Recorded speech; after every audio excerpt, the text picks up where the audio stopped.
Beneath the rolling hills and dense forests of Virginia, hidden beneath layers of earth, lie underground bunkers that were once built to protect, to shelter, and to survive. By day, they are sealed and silent, their steel doors rusting, and their concrete walls cracked by time. By night, the darkness within awakens. Shadows creep along narrow corridors. Whispers echo from rooms long abandoned.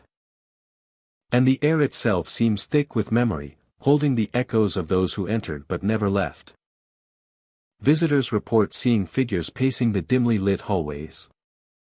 Lights flickering in rooms with no electricity. And shapes moving just beyond the corner of the eye.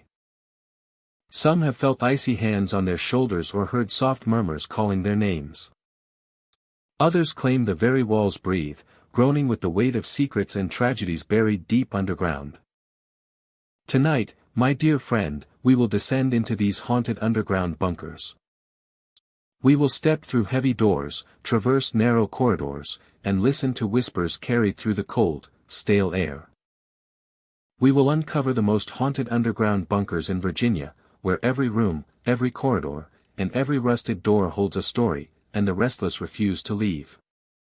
So tell me. If you were standing alone in a bunker at midnight, and a pale figure appeared at the end of the corridor, staring silently, would you step closer to see who it is? Or would you retreat back toward the exit before the shadows reach you? Hello, my dear friend. I am so glad you are here tonight, safe and warm.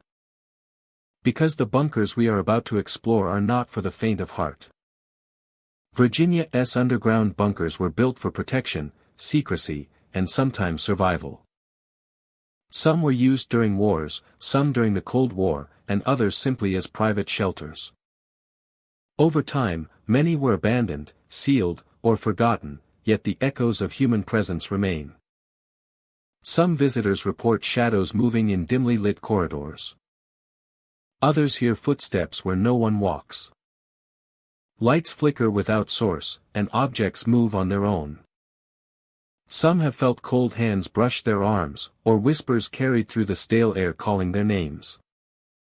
The air in these bunkers is thick and heavy at night, carrying echoes of the past through narrow corridors and empty rooms.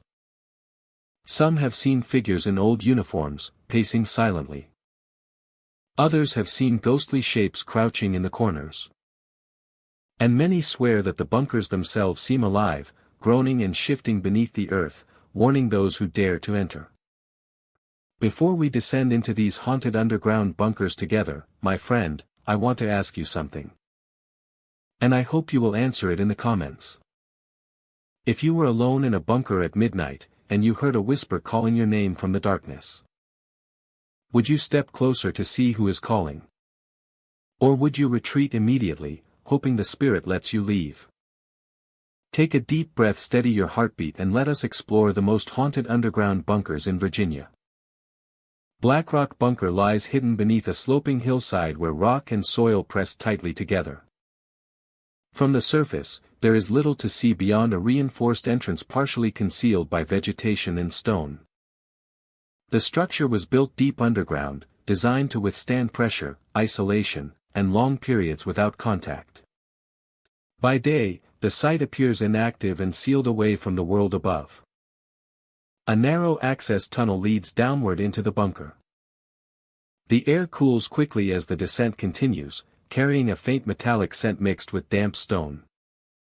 Thick concrete walls line the passage, their surfaces marked by age and moisture. The sound of the outside world fades with each step, replaced by a muted stillness that feels complete. Inside, the bunker opens into a network of narrow corridors. These passageways intersect at sharp angles, designed for efficiency rather than comfort. Doors line the walls at regular intervals, each leading to rooms once used for storage, monitoring, or rest. The ceiling hangs low, forcing awareness of the confined space. During daylight hours, Black Rock Bunker feels dormant. There is no natural light, only darkness broken by the occasional beam from a flashlight or the faint glow filtering down the access tunnel. Sound behaves differently here. Even small movements echo longer than expected, bouncing off concrete before dissolving into silence. The bunker was constructed for long-term occupation. Ventilation shafts run upward through the hillside. And electrical wiring snakes along the ceilings. Though power has long since been cut, remnants of the system remain visible. Switches frozen in place, fixtures coated with dust.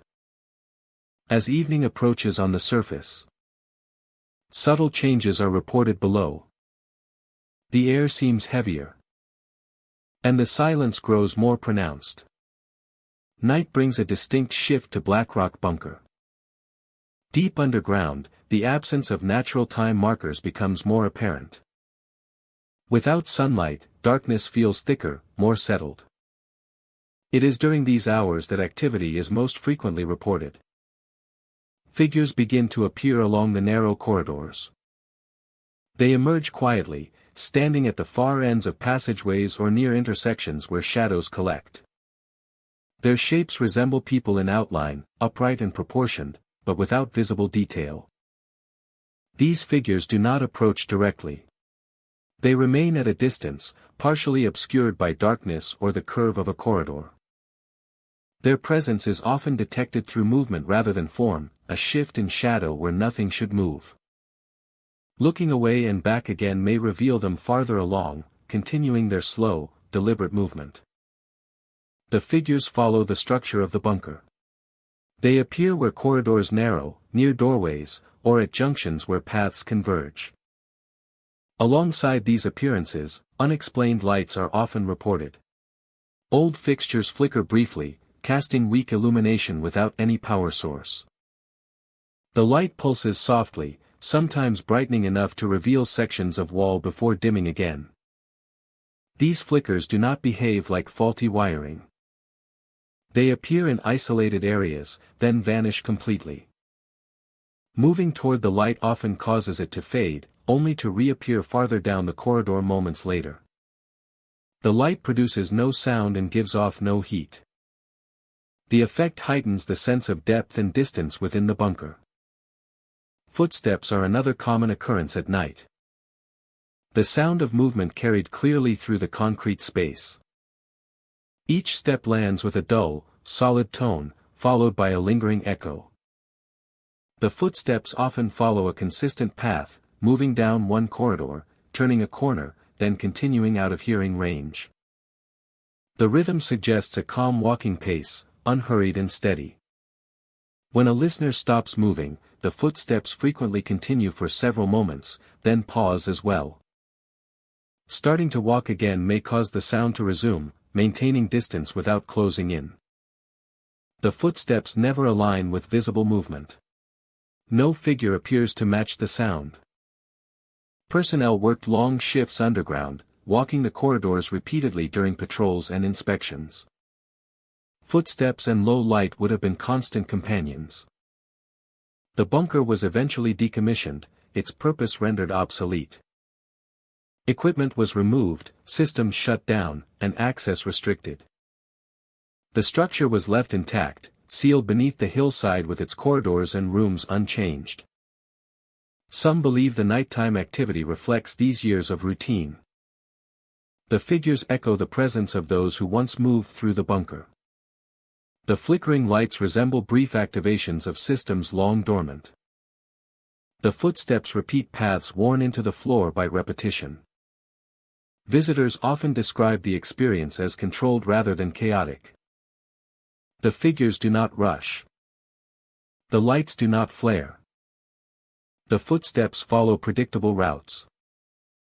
Everything unfolds with restraint, as though governed by patterns embedded into the space itself. Sound behaves unpredictably within the bunker at night. Echoes can distort direction, making footsteps seem closer or farther than they are. Silence between sounds feels heavier, pressing inward rather than outward. Time perception often shifts underground. Without daylight, minutes feel extended. Periods of stillness seem longer than expected.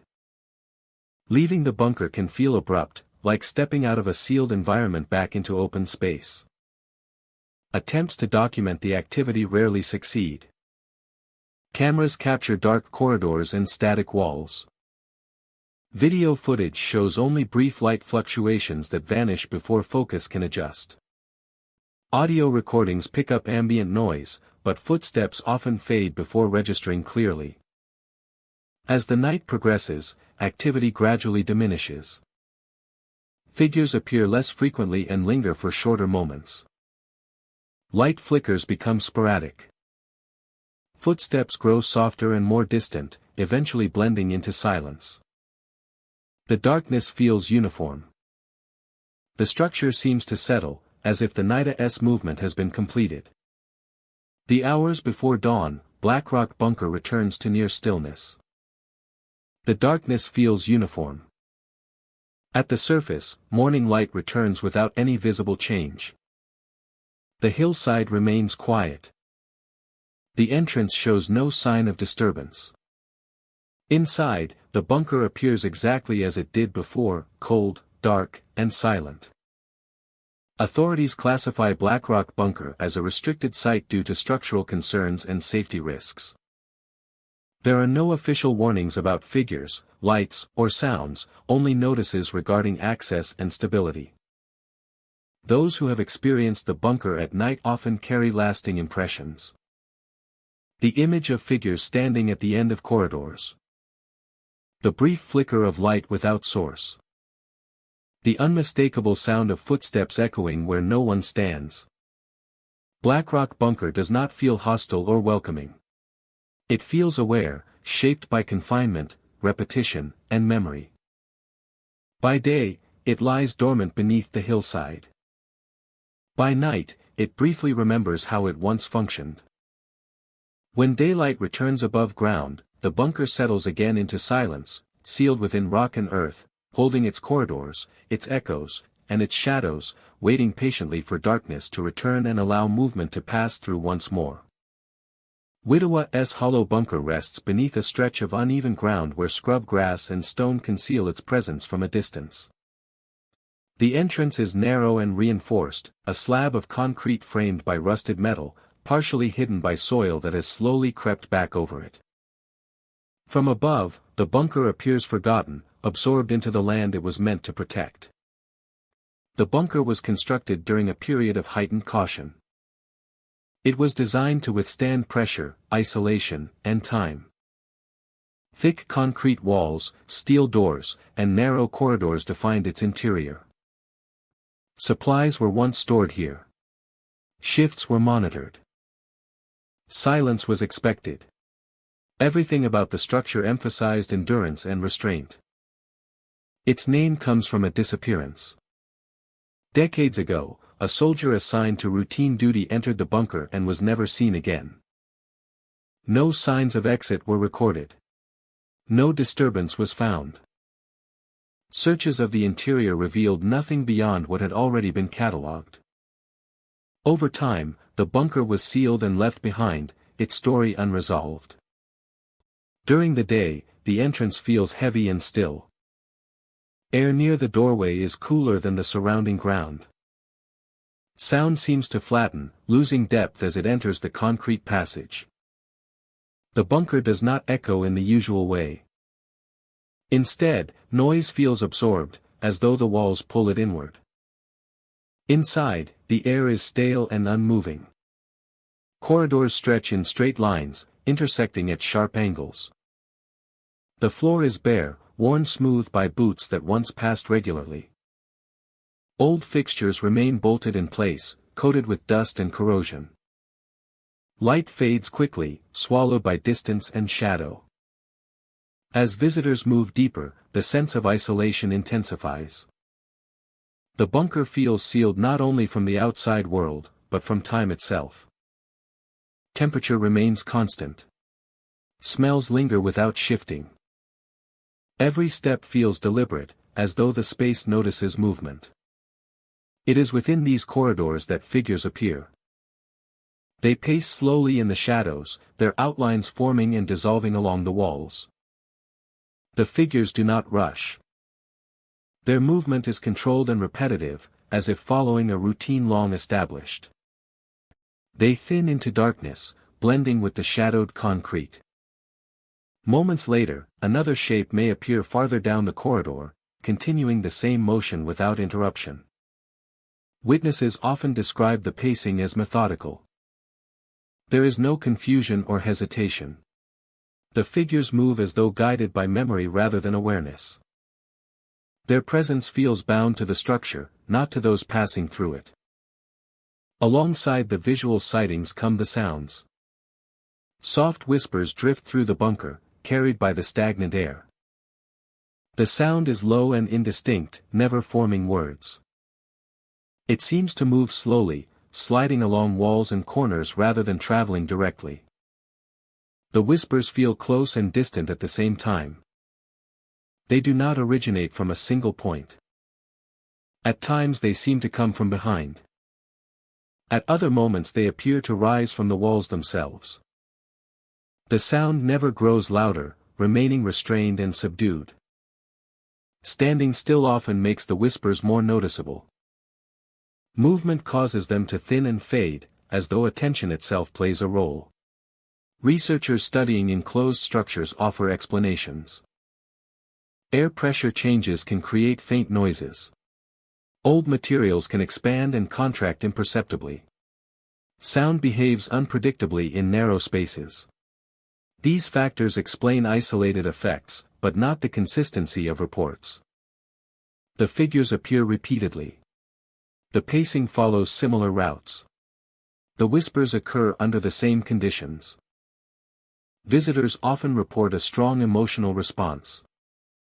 Not fear, but tension. A sense of being observed without judgment. The bunker does not feel hostile. It feels occupied, as though something remains attentive to routine rather than intrusion. Some believe the bunker holds the imprint of discipline. Years of structured movement, silent patrols, and controlled behavior may have shaped the space itself. Under certain conditions, those patterns may resurface as pacing figures and quiet sound. Others believe the disappearance left an unresolved moment. The absence of explanation may have anchored attention within the bunker. The pacing could reflect a routine interrupted. The whispers could echo thoughts never spoken aloud. Those who spend extended time inside often describe altered perception. Time feels slower. Distance feels compressed. Corridors seem longer than they are. The sound of Oni's own breathing becomes pronounced, blending with the low ambient noise. Despite the unsettling atmosphere, no harm has ever been reported. The figures do not approach or follow. The whispers do not command or warn. The bunker allows observation without reaction, revealing its patterns without escalation. As time passes, the activity gradually diminishes. The whispers thin into near silence, merging with the ambient hum of enclosed space. Eventually, the bunker returns to stillness. Corridors lie empty. Air remains unmoving. Light reaches only so far before surrendering to darkness. Nothing appears disturbed. Upon leaving, many visitors describe a lingering sensation. Not dread, but weight. That the bunker does not empty when people leave. That the bunker does not empty when people leave. Widow's Hollow bunker does not announce itself. It does not threaten or warn. It remains beneath the ground, sealed and quiet. Shaped by routine, disappearance, and time. When entered, it reveals subtle motion and soft sound. Not as spectacle, but as continuation. In the shadows, figures still seem to pace. In the stale air, whispers still drift. And when the entrance is sealed once more, the bunker returns to silence. Holding its corridors, its patterns, and its unanswered absence, unchanged and patient beneath the earth. Ashen Vault Bunker lies hidden beneath a stretch of uneven ground where the surface shows little sign of what rests below. A narrow entrance descends into darkness, its metal frame rusted and its steps worn smooth by moisture and time.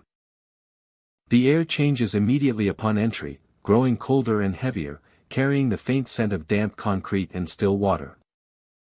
The air changes immediately upon entry, growing colder and heavier, carrying the faint scent of damp concrete and still water. The bunker was built to endure. Thick concrete walls line the passageways, their surfaces cracked and stained by decades of seepage. Water beads along the seams and gathers in shallow pools on the floor, reflecting dim light in broken patterns. The ceiling hangs low, amplifying every footstep and breath, turning sound inward. As visitors move deeper, the sense of isolation becomes complete. The outside world feels distant, sealed away by layers of earth and reinforced stone. Light fades quickly, replaced by a muted gray that clings to corners and recesses. The bunker seems to absorb illumination rather than reflect it, leaving long stretches of corridor in half shadow. It is in these shadowed areas that movement begins to appear. Figures crouch low in the corners of rooms and passageways, their shapes pressed close to the walls as if seeking shelter. Their forms blurred by darkness and moisture. Knees drawn close. Heads lowered. They remain still, positioned where walls meet or where pipes disappear into concrete. They do not rise. They do not approach. They remain crouched, silent and contained, as though bound to the corners they occupy. When watched directly, they thin and soften, blending into shadow. When attention shifts, they return, occupying the same spaces with quiet persistence. Visitors often feel something before fully seeing the figures. Icy hands brush lightly against an arm. Fingers graze the wrist or forearm with brief, unmistakable contact. The touch is cold enough to startle, yet gentle and fleeting. It does not resemble dripping water or passing air. It feels deliberate, placed with intent rather than accident. Turning reveals nothing nearby. The corridor remains empty. The figures stay crouched in their corners, unchanged and silent. Yet the chill from the contact lingers, spreading slowly before fading.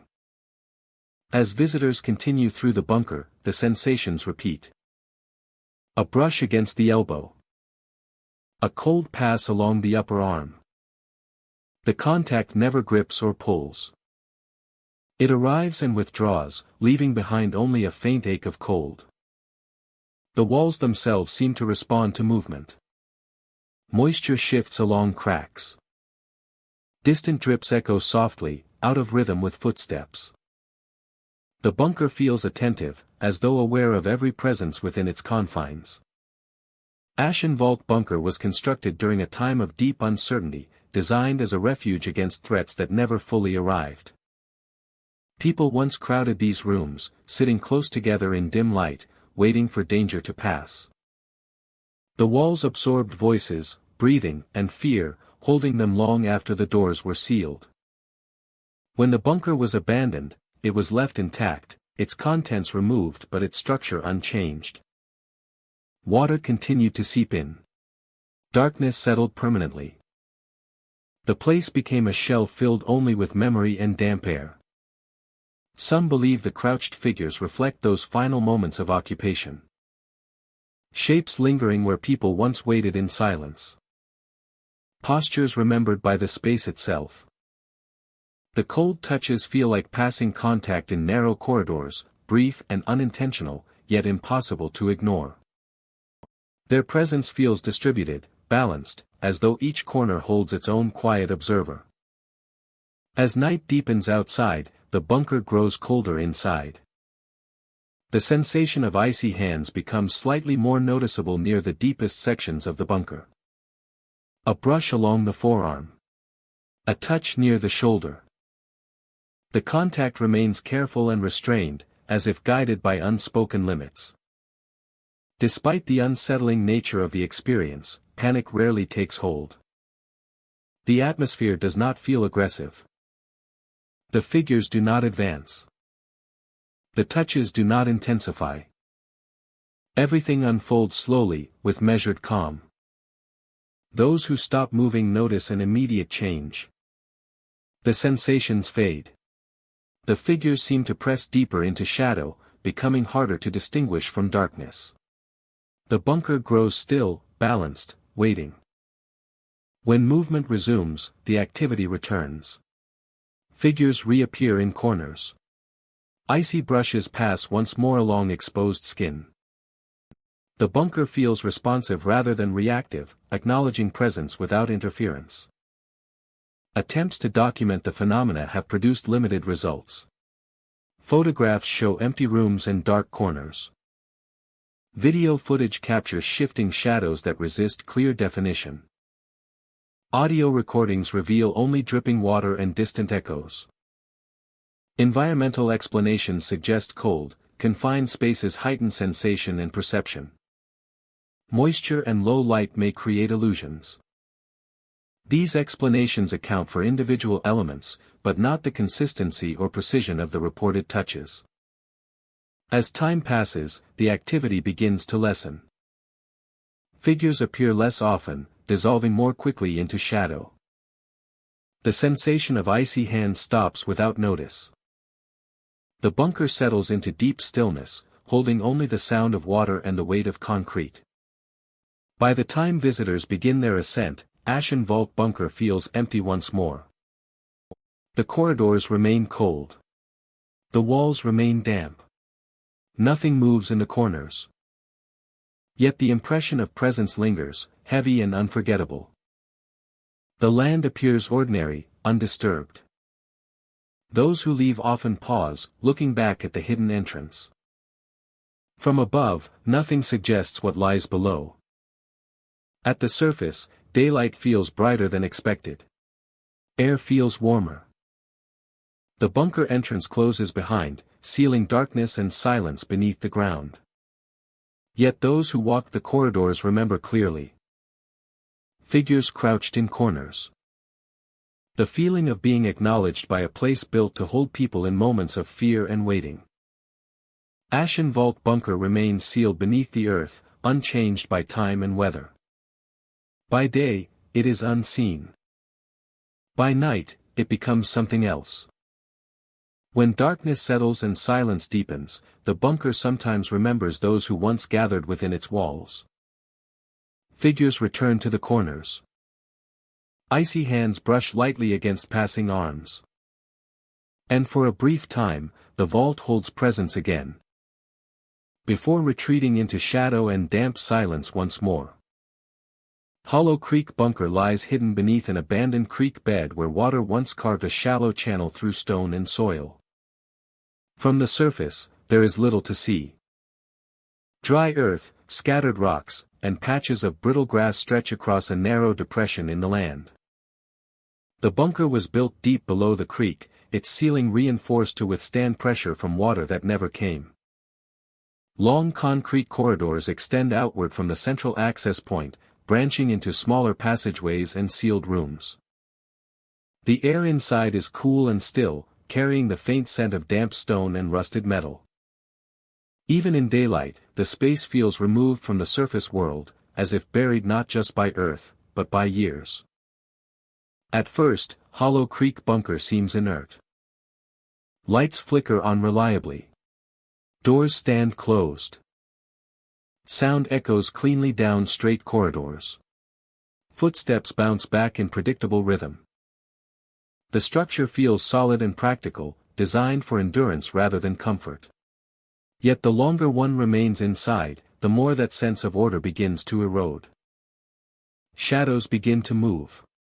They glide silently along the corridors, stretching across concrete floors and climbing the walls without source.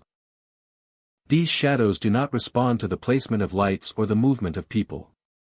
They move independently, sliding slowly as if carried by an unseen current that flows through the bunker itself. Often, the movement is first noticed indirectly. A shift along the wall where no one stands. Turning to look directly reveals empty space, bare concrete, and steady lighting. Yet the sense of motion remains, continuing just beyond direct focus. As time passes, the doors begin to react. Heavy steel doors that once remained firmly shut now open and close on their own. Some doors open only partway, pausing before closing again. Others swing fully open, revealing empty rooms, then seal themselves once more. There is no wind inside the bunker. Air pressure remains steady. Ventilation systems are inactive. Yet the doors move with purpose rather than randomness. Their timing feels deliberate, often responding to presence rather than motion. A door may open as someone approaches, then close again once passed, as if acknowledging movement rather than enabling it. The corridors grow quieter as this begins. Sound behaves differently, absorbed rather than echoed. Footsteps feel muffled, their return softened. Voices do not carry far, fading quickly as though the walls themselves are listening rather than reflecting. The bunker feels less like an empty structure and more like an enclosed system, aware of its occupants. Corridors seem longer than expected, bending slightly where none should. Intersections appear familiar even when maps suggest otherwise. Turning back often leads past doors that were not noticed before, open just long enough to be seen, then closing quietly behind. The shadows continue their silent passage. They slide across intersections, pause near doorways, then move on. They never rush. They never collide. Their motion feels regulated, as if following routes worn into the space through repetition. Standing still often causes the movement to slow, while walking encourages it to continue ahead. Historical records of Hollow Creek Bunker are limited. It was constructed during a period of uncertainty, intended as a protective structure rather than a permanent facility. Plans changed. The bunker was sealed and left unused, its purpose fading before it was ever fulfilled. Over time, surface access was forgotten, and the creek above dried into a shallow scar across the land. Local belief suggests the bunker never truly emptied. According to long-held stories, the structure adapted to stillness. Without human activity, it developed its own rhythm. Shadows reflect the absence of people. Doors echo the motion they were built to control. The bunker remembers function even without occupants. Visitors who explore the bunker for extended periods often describe a distorted sense of time. Minutes stretch longer. Corridors feel deeper. The absence of natural light removes familiar markers, leaving only artificial illumination that never changes. The opening and closing of doors becomes the only sign of progression, marking movement through space rather than through hours. One visitor described standing at a four-way junction as shadows glided past in opposite directions. A nearby door opened slowly, revealing an empty room. Then closed again without sound. The visitor felt no fear, only the sense that the bunker was operating on its own logic, indifferent to observation. Another account tells of a small group moving through a series of corridors. When doors began opening ahead of them one by one, shadows moved along the walls at a steady pace. When the group stopped, the movement slowed. When they turned back, doors closed gently behind them, sealing the path they had taken. Despite its unsettling reputation, Hollow Creek Bunker does not feel aggressive. Nothing lunges. Nothing traps suddenly. The doors never slam. The shadows never reach out. Everything unfolds slowly, deliberately, allowing time to observe and respond. The shadows thin and blend more closely with the walls. Doors open less frequently, closing more gently. The space grows quieter, as though satisfied once attention has been paid. Standing still for long periods often brings a sense of calm, while rushing increases disorientation. Some believe the bunker exists in a state of waiting. Built beneath a creek bed that no longer carries water, it remains prepared for pressure that never arrives. Its systems continue to function in isolation, preserving motion without purpose. Shadows move because movement is remembered. Doors open because passage was once expected. As visitors make their way back toward the entrance, the activity often fades. Doors remain closed. Shadows slow and settle. Sound returns to predictable echoes. The bunker feels once again like an empty structure rather than a responsive space.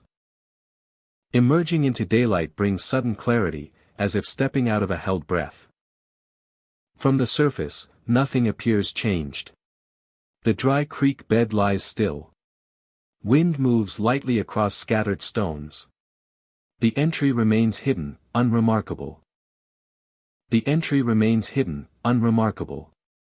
No sign suggests the motion beneath the earth, the silent gliding shadows, or the doors that open and close without wind. The silent gliding shadows, or the doors that open and close without wind. The doors that open and close without wind. Hollow Creek Bunker exists between function and memory. It holds movement without cause and structure without purpose. Doors open and close as if remembering how they were once used. It does not announce itself.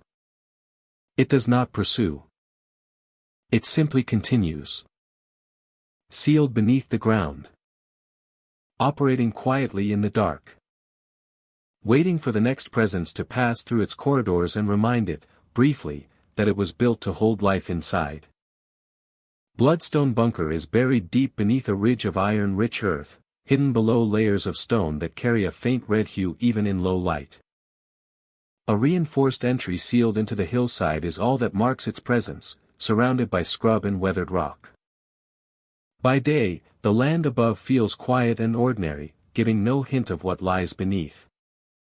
Construction of the bunker began during a period of urgency. The location was chosen for its natural protection. But the ground proved unstable and difficult to shape. Records indicate multiple accidents occurred during excavation. Cave-ins, equipment failures, and sudden collapses slowed progress and left a lasting mark on those involved. Despite this, the bunker was completed, sealed, and briefly used before being abandoned. The descent into Bloodstone Bunker is narrow and steep. As visitors move downward, the air cools and thickens, carrying the scent of damp concrete and mineral-rich stone. Light fades quickly, replaced by darkness that absorbs sound and depth.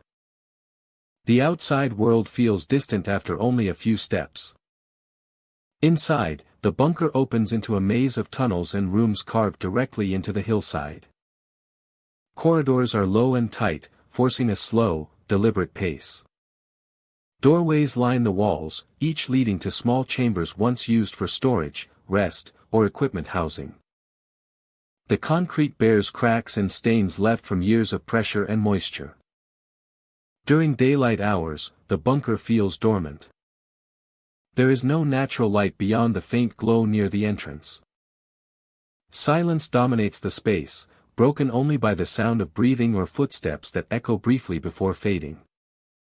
The structure feels heavy, as though the surrounding earth is pressing inward. The history of construction accidents is still visible. Some tunnels narrow unexpectedly. Support beams stand closer together in certain sections, suggesting reinforcement after failure. These details contribute to a sense that the bunker was shaped as much by difficulty as by design. As night approaches on the surface, changes are reported below ground.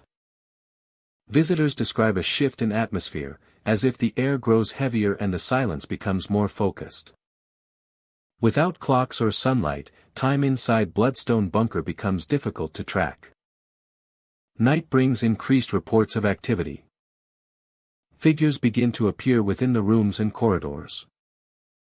They are first seen as shapes rising slowly from the darkness of enclosed spaces, standing upright where moments before there was only shadow. These figures appear human in outline, proportioned and still. They do not step forward or rush. Instead, they rise gradually, as though assembling from the space itself. Their forms lack detail. Faces and clothing cannot be distinguished, leaving only posture and presence. The figures remain near doorways or within rooms, rarely entering the main corridors. Some stand motionless. Others shift slightly, turning or adjusting their stance. They do not acknowledge observers and do not approach directly. When attention is focused directly on them, the figures often fade. They dissolve back into darkness, leaving rooms empty once more. Looking away and back again may reveal them rising from a different doorway farther down the tunnel. Alongside these appearances, visitors report hearing faint cries. The sound is distant and unclear, carried through the tunnels by the bunker's acoustics. It does not echo sharply, but drifts, softened by layers of stone and concrete. The cries are low and brief, never loud enough to locate precisely. They rise and fall, sometimes seeming closer, other times far away. The sound feels carried rather than produced, as if moving through the structure rather than originating from a single point. Listeners describe the cries as restrained, lacking urgency but filled with strain. They do not repeat rhythmically. Instead, they appear sporadically, fading as quickly as they emerge. Silence follows closely after each occurrence. These sounds are most often heard near the deeper sections of the bunker, where construction was most difficult. Tunnels there feel tighter, and air movement is minimal. The cries seem to travel along these confined paths, shaped by the same routes used during excavation. Historical notes suggest that during construction, calls for assistance were common after collapses and equipment failures. Workers communicated through tunnels, voices carrying unevenly through the stone. Some accounts mention difficulty locating sound sources underground. Many believe the faint cries echo these moments. The bunker may be releasing fragments of sound tied to stress and disorientation, repeated under specific conditions of silence and darkness. Sound behaves unpredictably inside Bloodstone Bunker at night. Small noises can vanish entirely, while distant sounds carry unexpectedly far. Footsteps may seem closer than they are, then disappear without warning. Direction becomes difficult to judge. Visitors often report a sense of awareness rather than fear. The figures and cries do not pursue. They remain distant, contained within the structure's boundaries. The experience feels observational rather than confrontational. Time perception frequently shifts underground. Without external cues, minutes stretch longer than expected. Silence feels heavier between sounds. Leaving the bunker can feel abrupt, like stepping out of a sealed environment back into open air. Attempts to document the phenomena rarely succeed. Cameras capture empty rooms and dark corridors. Video footage shows only static darkness. Audio recordings pick up ambient noise, but the cries often fail to register clearly. Fading before equipment can respond. As the night progresses, activity gradually diminishes. Figures appear less often and remain visible for shorter moments. The cries grow fainter and more spaced apart, eventually blending into the natural silence of the bunker. By the hours before dawn, Bloodstone Bunker returns to near stillness. The tunnels are empty. The rooms are dark. The air feels lighter, though the sense of pressure remains. At the surface, morning light returns without visible change. The hillside remains undisturbed. The entrance shows no sign of movement. Inside, the bunker appears exactly as it did before, cold, quiet, and unchanged. Authorities classify Bloodstone Bunker as restricted due to structural instability and the risk of collapse. There are no official warnings regarding figures or sounds, only notices about safety and access limitations. Those who have experienced the bunker at night often carry lasting impressions. The image of figures rising silently from rooms. The faint sound of cries drifting through tunnels. The feeling that the structure remembers its creation as much as its purpose. Bloodstone Bunker does not feel hostile or welcoming. It feels burdened, shaped by difficulty, repetition, and confinement. By day, it lies dormant beneath the hillside. By night, it releases fragments of motion and sound tied to its past. When daylight fully returns, the bunker settles again into silence, sealed within layers of stone and earth, holding its rooms, its tunnels, and its echoes, waiting quietly for darkness to return and allow those fragments to surface once more. Ironclad Bunker lies beneath a ridge of fractured stone where sparse vegetation barely conceals its reinforced entrance. The bunker was built for endurance, designed to remain functional under pressure, isolation, and time. Descending into the bunker begins with metal staircases. Each step is narrow and steep, bolted firmly into concrete walls. The metal groans under shifting weight, releasing low, strained sounds that travel far through the enclosed space. These noises linger longer than expected, echoing downward and returning faintly from unseen levels below. The air grows cooler with every step. It carries the scent of old metal and stillness, a mixture that suggests long periods without circulation. Light fades quickly, replaced by dim fixtures that cast pale reflections along steel railings and platforms. Shadows cling to corners and recesses, settling where the light does not reach. The bunker is structured in layers. Platforms extend from the stairwells, connecting corridors and observation points. Each level feels deliberate and measured, built for controlled movement and constant awareness. Even in silence, the structure feels active, as though it expects motion to resume at any moment. Old metal staircases continue deeper. They connect one platform to another, forming a rigid vertical network. As temperature shifts, the metal responds with slow groans and subtle vibrations. A railing may creak without being touched. A step may settle slightly, releasing a sound that feels heavier than its cause. It is on these platforms that figures appear. They pace silently along the edges, moving at a steady, unhurried rhythm. Their forms are human in outline but lack clear features, shaped more by shadow than by light. They walk familiar paths, turning at corners and retracing their steps without pause. The figures do not interact with their surroundings. They do not touch railings or descend staircases. Their movement remains confined to the platforms, as though bound to specific routes. They never rush, never hesitate, and never acknowledge observers. When watched directly, the figures often fade. They thin into the darkness, blending with shadows cast by beams and supports. Moments later, another shape may appear farther along the same platform, continuing the pacing without interruption.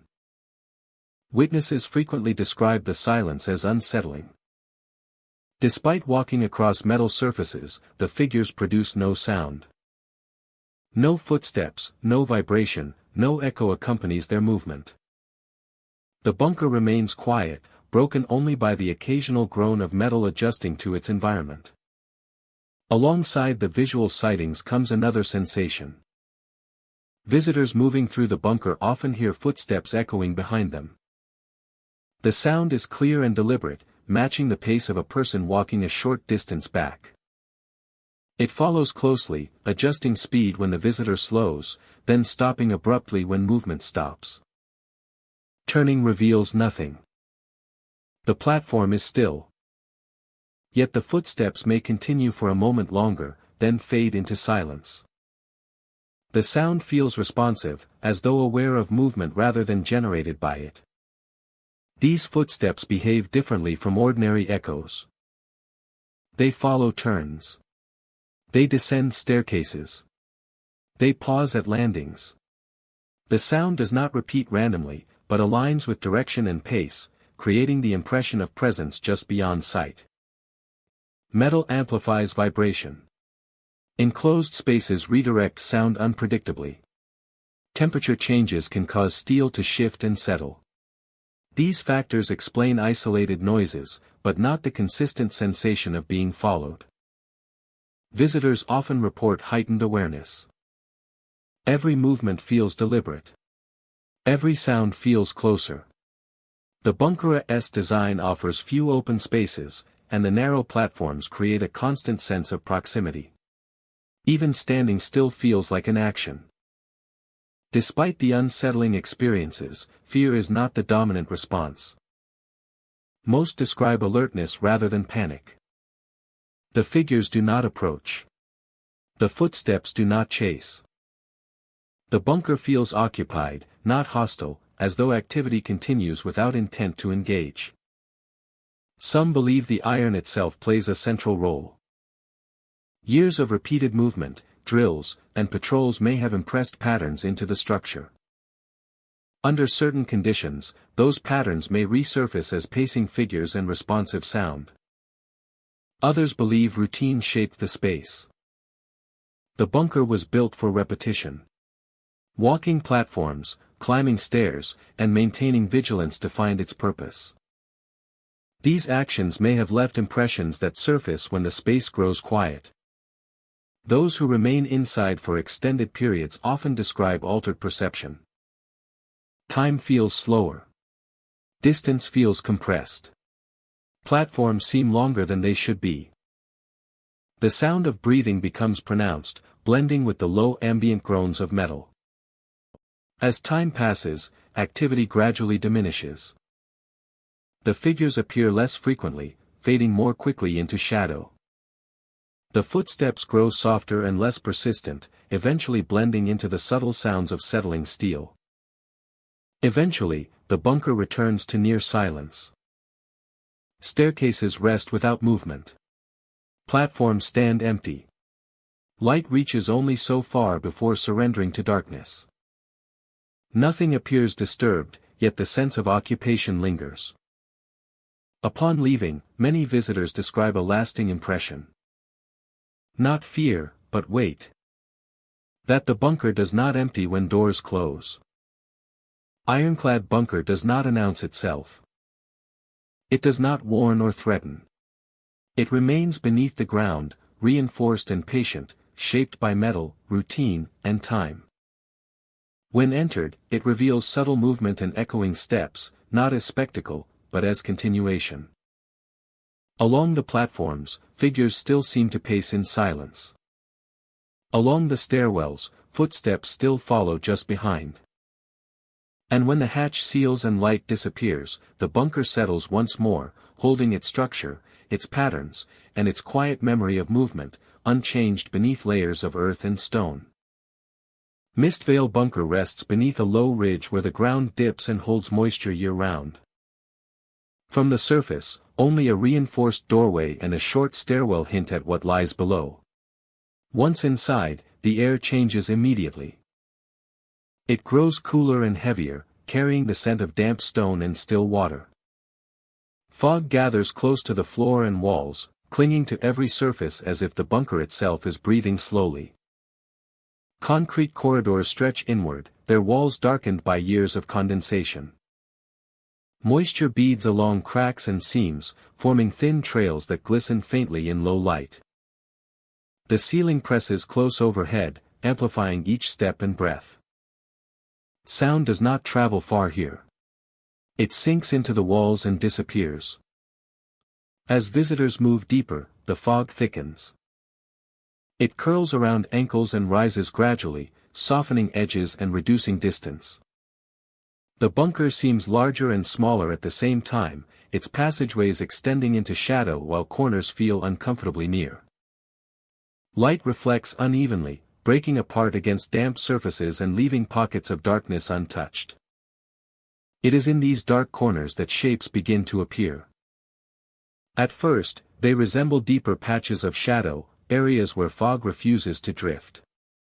With time, these shadows gain structure, forming crouched figures pressed close to the walls. Their outlines suggest human posture, low and guarded, knees drawn inward, shoulders hunched. They remain still, contained within the corners they occupy. They do not rise or approach. They stay fixed in place, as though anchored to the concrete itself. When watched directly, their forms soften and thin, blending into darkness. When attention shifts, they return, occupying the same positions with quiet persistence. Visitors often sense something watching before they fully register the figures. The air feels heavier in certain sections.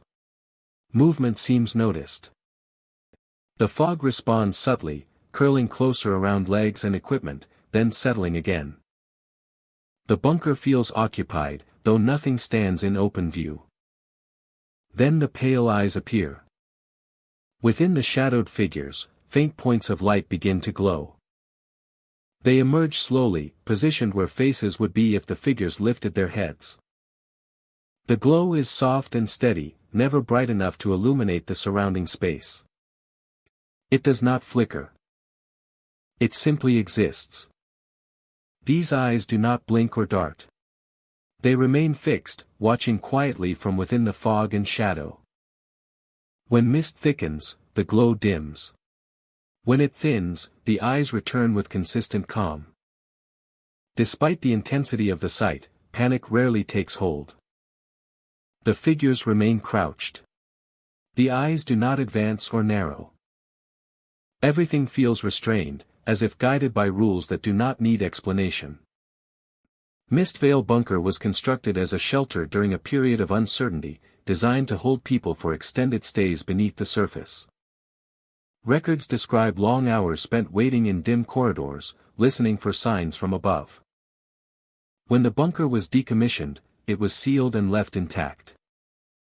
Equipment was removed, but the structure remained. Over time, water found its way in. Fog formed naturally in the cool air. Darkness settled permanently into corners where light rarely reached. Some believe the figures reflect those final days of use. Shapes lingering where people once crouched and waited. Eyes glowing where attention once focused into darkness, listening for sounds that never came. The bunker seems to remember the act of watching more than the watchers themselves. As visitors move carefully through the corridors, the eyes appear in multiple corners at once. They never overlap or crowd together. Each pair remains bound to its own shadow, separate and contained. The fog shifts gently, never fully obscuring them, never fully revealing their forms. Those who stop moving notice a change. The fog settles lower. The glowing eyes dim slightly, as if responding to stillness. The figures seem to press closer to the walls, blending more fully into shadow. The space feels balanced, waiting. When movement resumes, the activity returns. The fog lifts subtly. The eyes glow again within the corners. The figures regain faint definition, crouched and silent. Attempts to document the phenomena have produced limited results. Photographs capture damp walls and indistinct dark shapes. Video footage shows drifting fog and occasional points of light that fade before focus can be achieved. Audio recordings reveal only dripping water and distant echoes shaped by concrete. Environmental explanations suggest moisture, temperature differences, and low visibility create unusual visual effects. Reflections and condensation may account for some light anomalies. These explanations describe parts of the experience, but not its consistency or placement. As time passes, the bunker grows quieter.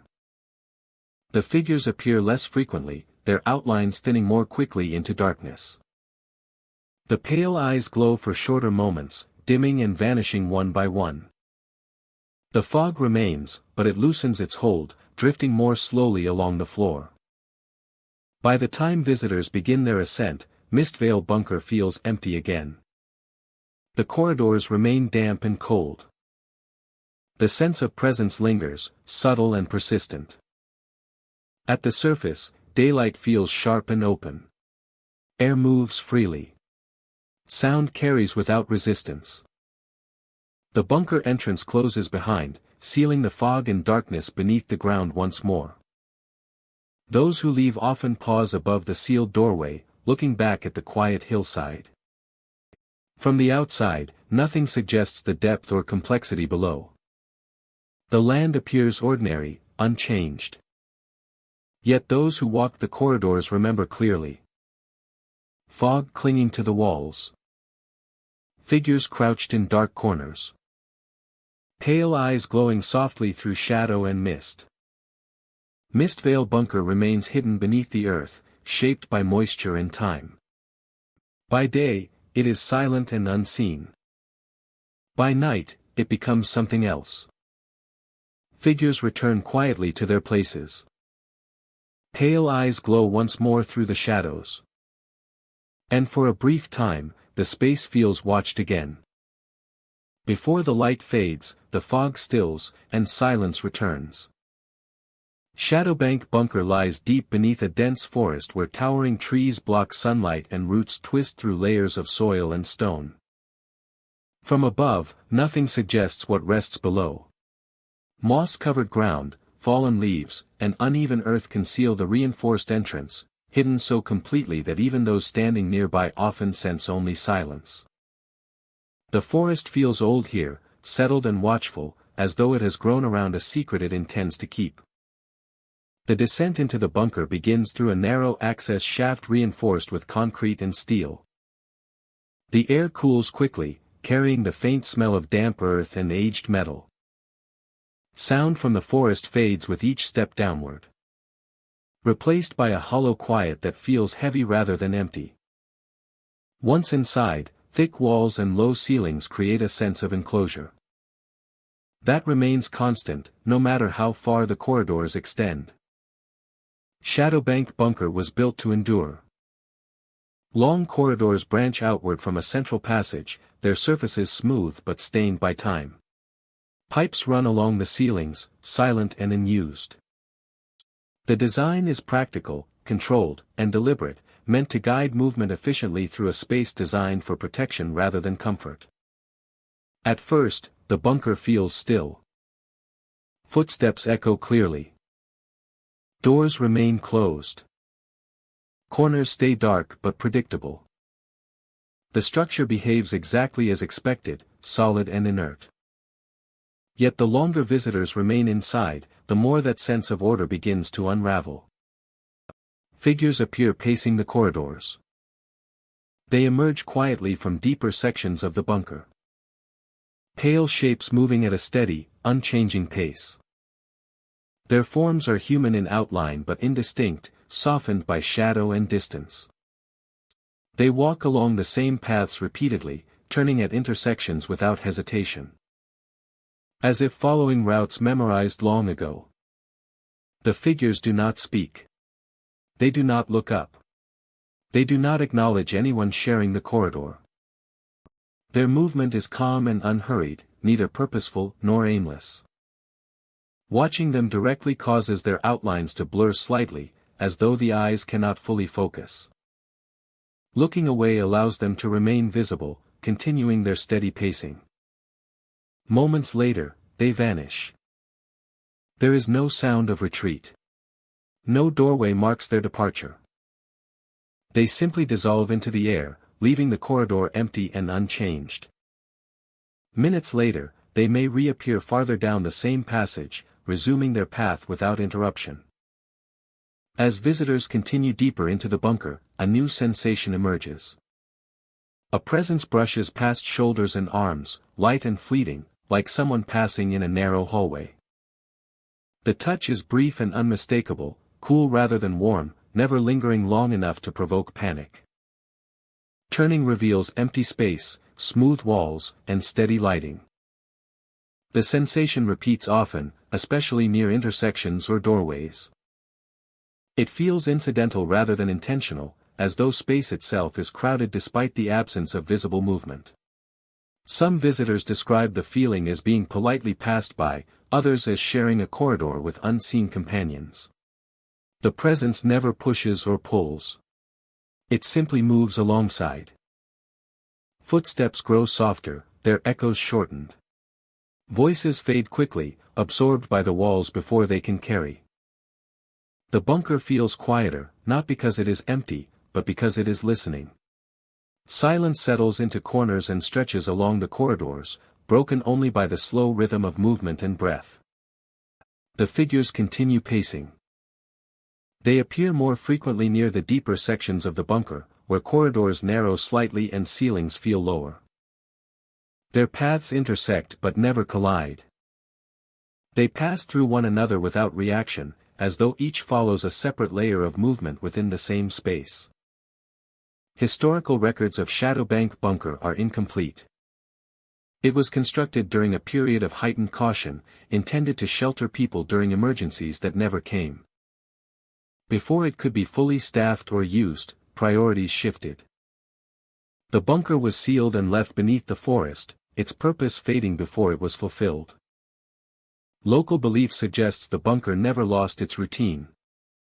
According to long-held stories, the pacing figures represent patterns of movement ingrained into the structure. Hallway patrols that never stopped. Routes memorized and repeated. The presence brushing shoulders reflects shared space, preserved without bodies to occupy it. Visitors who remain for extended periods often report a distorted sense of time. Minutes stretch into long intervals without clear markers.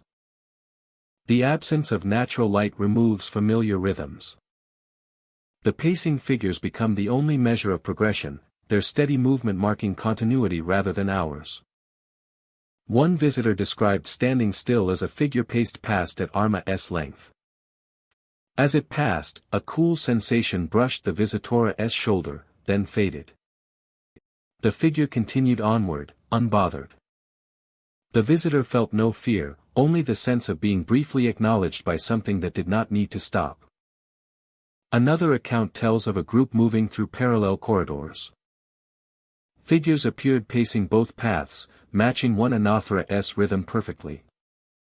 As the group paused, the presence brushed past each person in turn, light and quick. Before the figures vanished simultaneously.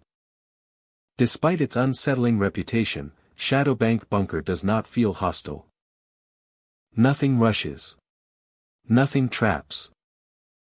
The figures do not approach intentionally. And the presence never presses harder. Everything unfolds slowly and predictably, allowing visitors time to observe and adapt.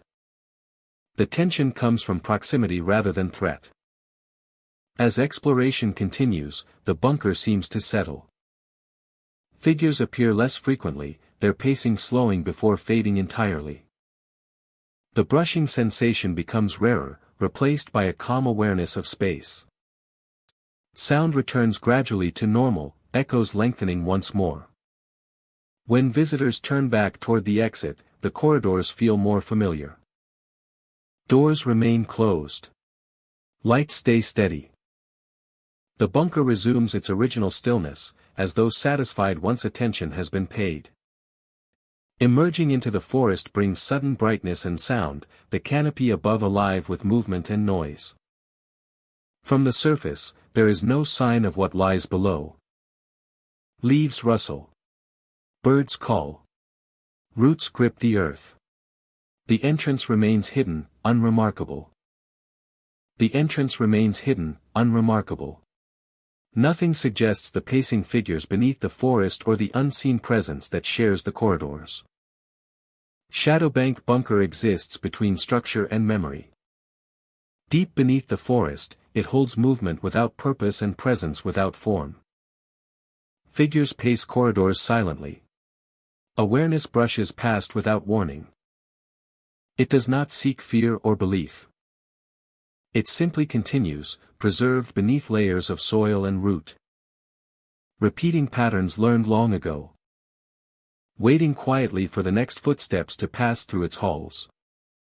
And remind it, briefly, that it was built to hold people within its walls. Deadman's hollow bunker is concealed beneath a low ridge where earth and stone press tightly together. The structure was built deep underground, its corridors carved narrow by design, intended to conserve space and control movement. By day, the bunker feels sealed away, silent and withdrawn from the world above. The descent begins through a sloped access tunnel that leads steadily downward. With each step, light fades and the air cools. The walls are close on either side, rough concrete bearing marks of age and pressure. Sound changes quickly here, leaving behind a stillness that feels complete. Inside, the bunker opens into a tight network of hallways. These corridors are narrow and uniform, turning sharply at intervals and intersecting without decoration or signage. Doors line the walls at measured distances, each leading to small rooms once used for equipment or rest. The ceiling hangs low, creating a constant awareness of the confined space. During daylight hours, Deadman's hollow bunker feels dormant.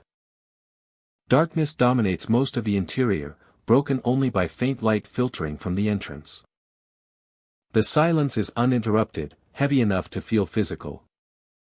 Visitors often remark that the bunker does not feel empty, but paused, as if waiting. The bunker was designed for long-term occupation under strict conditions. Ventilation shafts extend upward through the hillside, and traces of wiring run along the ceilings. Power has long since been disconnected, yet the infrastructure remains. Frozen in place, untouched by time beyond slow decay. As evening settles on the surface, subtle changes are reported below. Without windows or clocks, the shift is not marked by light but by sensation. The air feels heavier. The silence sharpens. The corridors seem longer, their turns less predictable. Night brings the most frequent reports of activity. Figures begin to appear along the hallways, rising slowly from the darkness near doorways or corridor bends. They form gradually, upright shapes emerging where shadows had been moments before. These figures resemble people in outline, standing at average height and proportion. Their forms lack detail. No faces or features can be seen. They remain still at first, occupying the narrow space without touching walls or doors. After a short time, some figures begin to move. Their movement is quiet, producing no sound of contact with the floor or walls. When observers focus directly on them, the figures often fade. They dissolve back into shadow, leaving the hallway empty once more. Looking away and back again may reveal them farther down the corridor, continuing as if uninterrupted. The figures never rush or approach directly. Maintaining distance, appearing just far enough away to be seen but not reached. Their presence feels restrained, as though limited by the bunker itself. Sound accompanies these appearances in subtle ways. Visitors report hearing distant footsteps echoing through the hallways. The footsteps often follow a consistent route, moving through the corridor network in a predictable pattern. The rhythm suggests a calm walking pace, unhurried and steady. When a listener stops moving, the footsteps may continue for several moments, then pause as well. Starting to walk again sometimes brings them back, maintaining distance without closing in.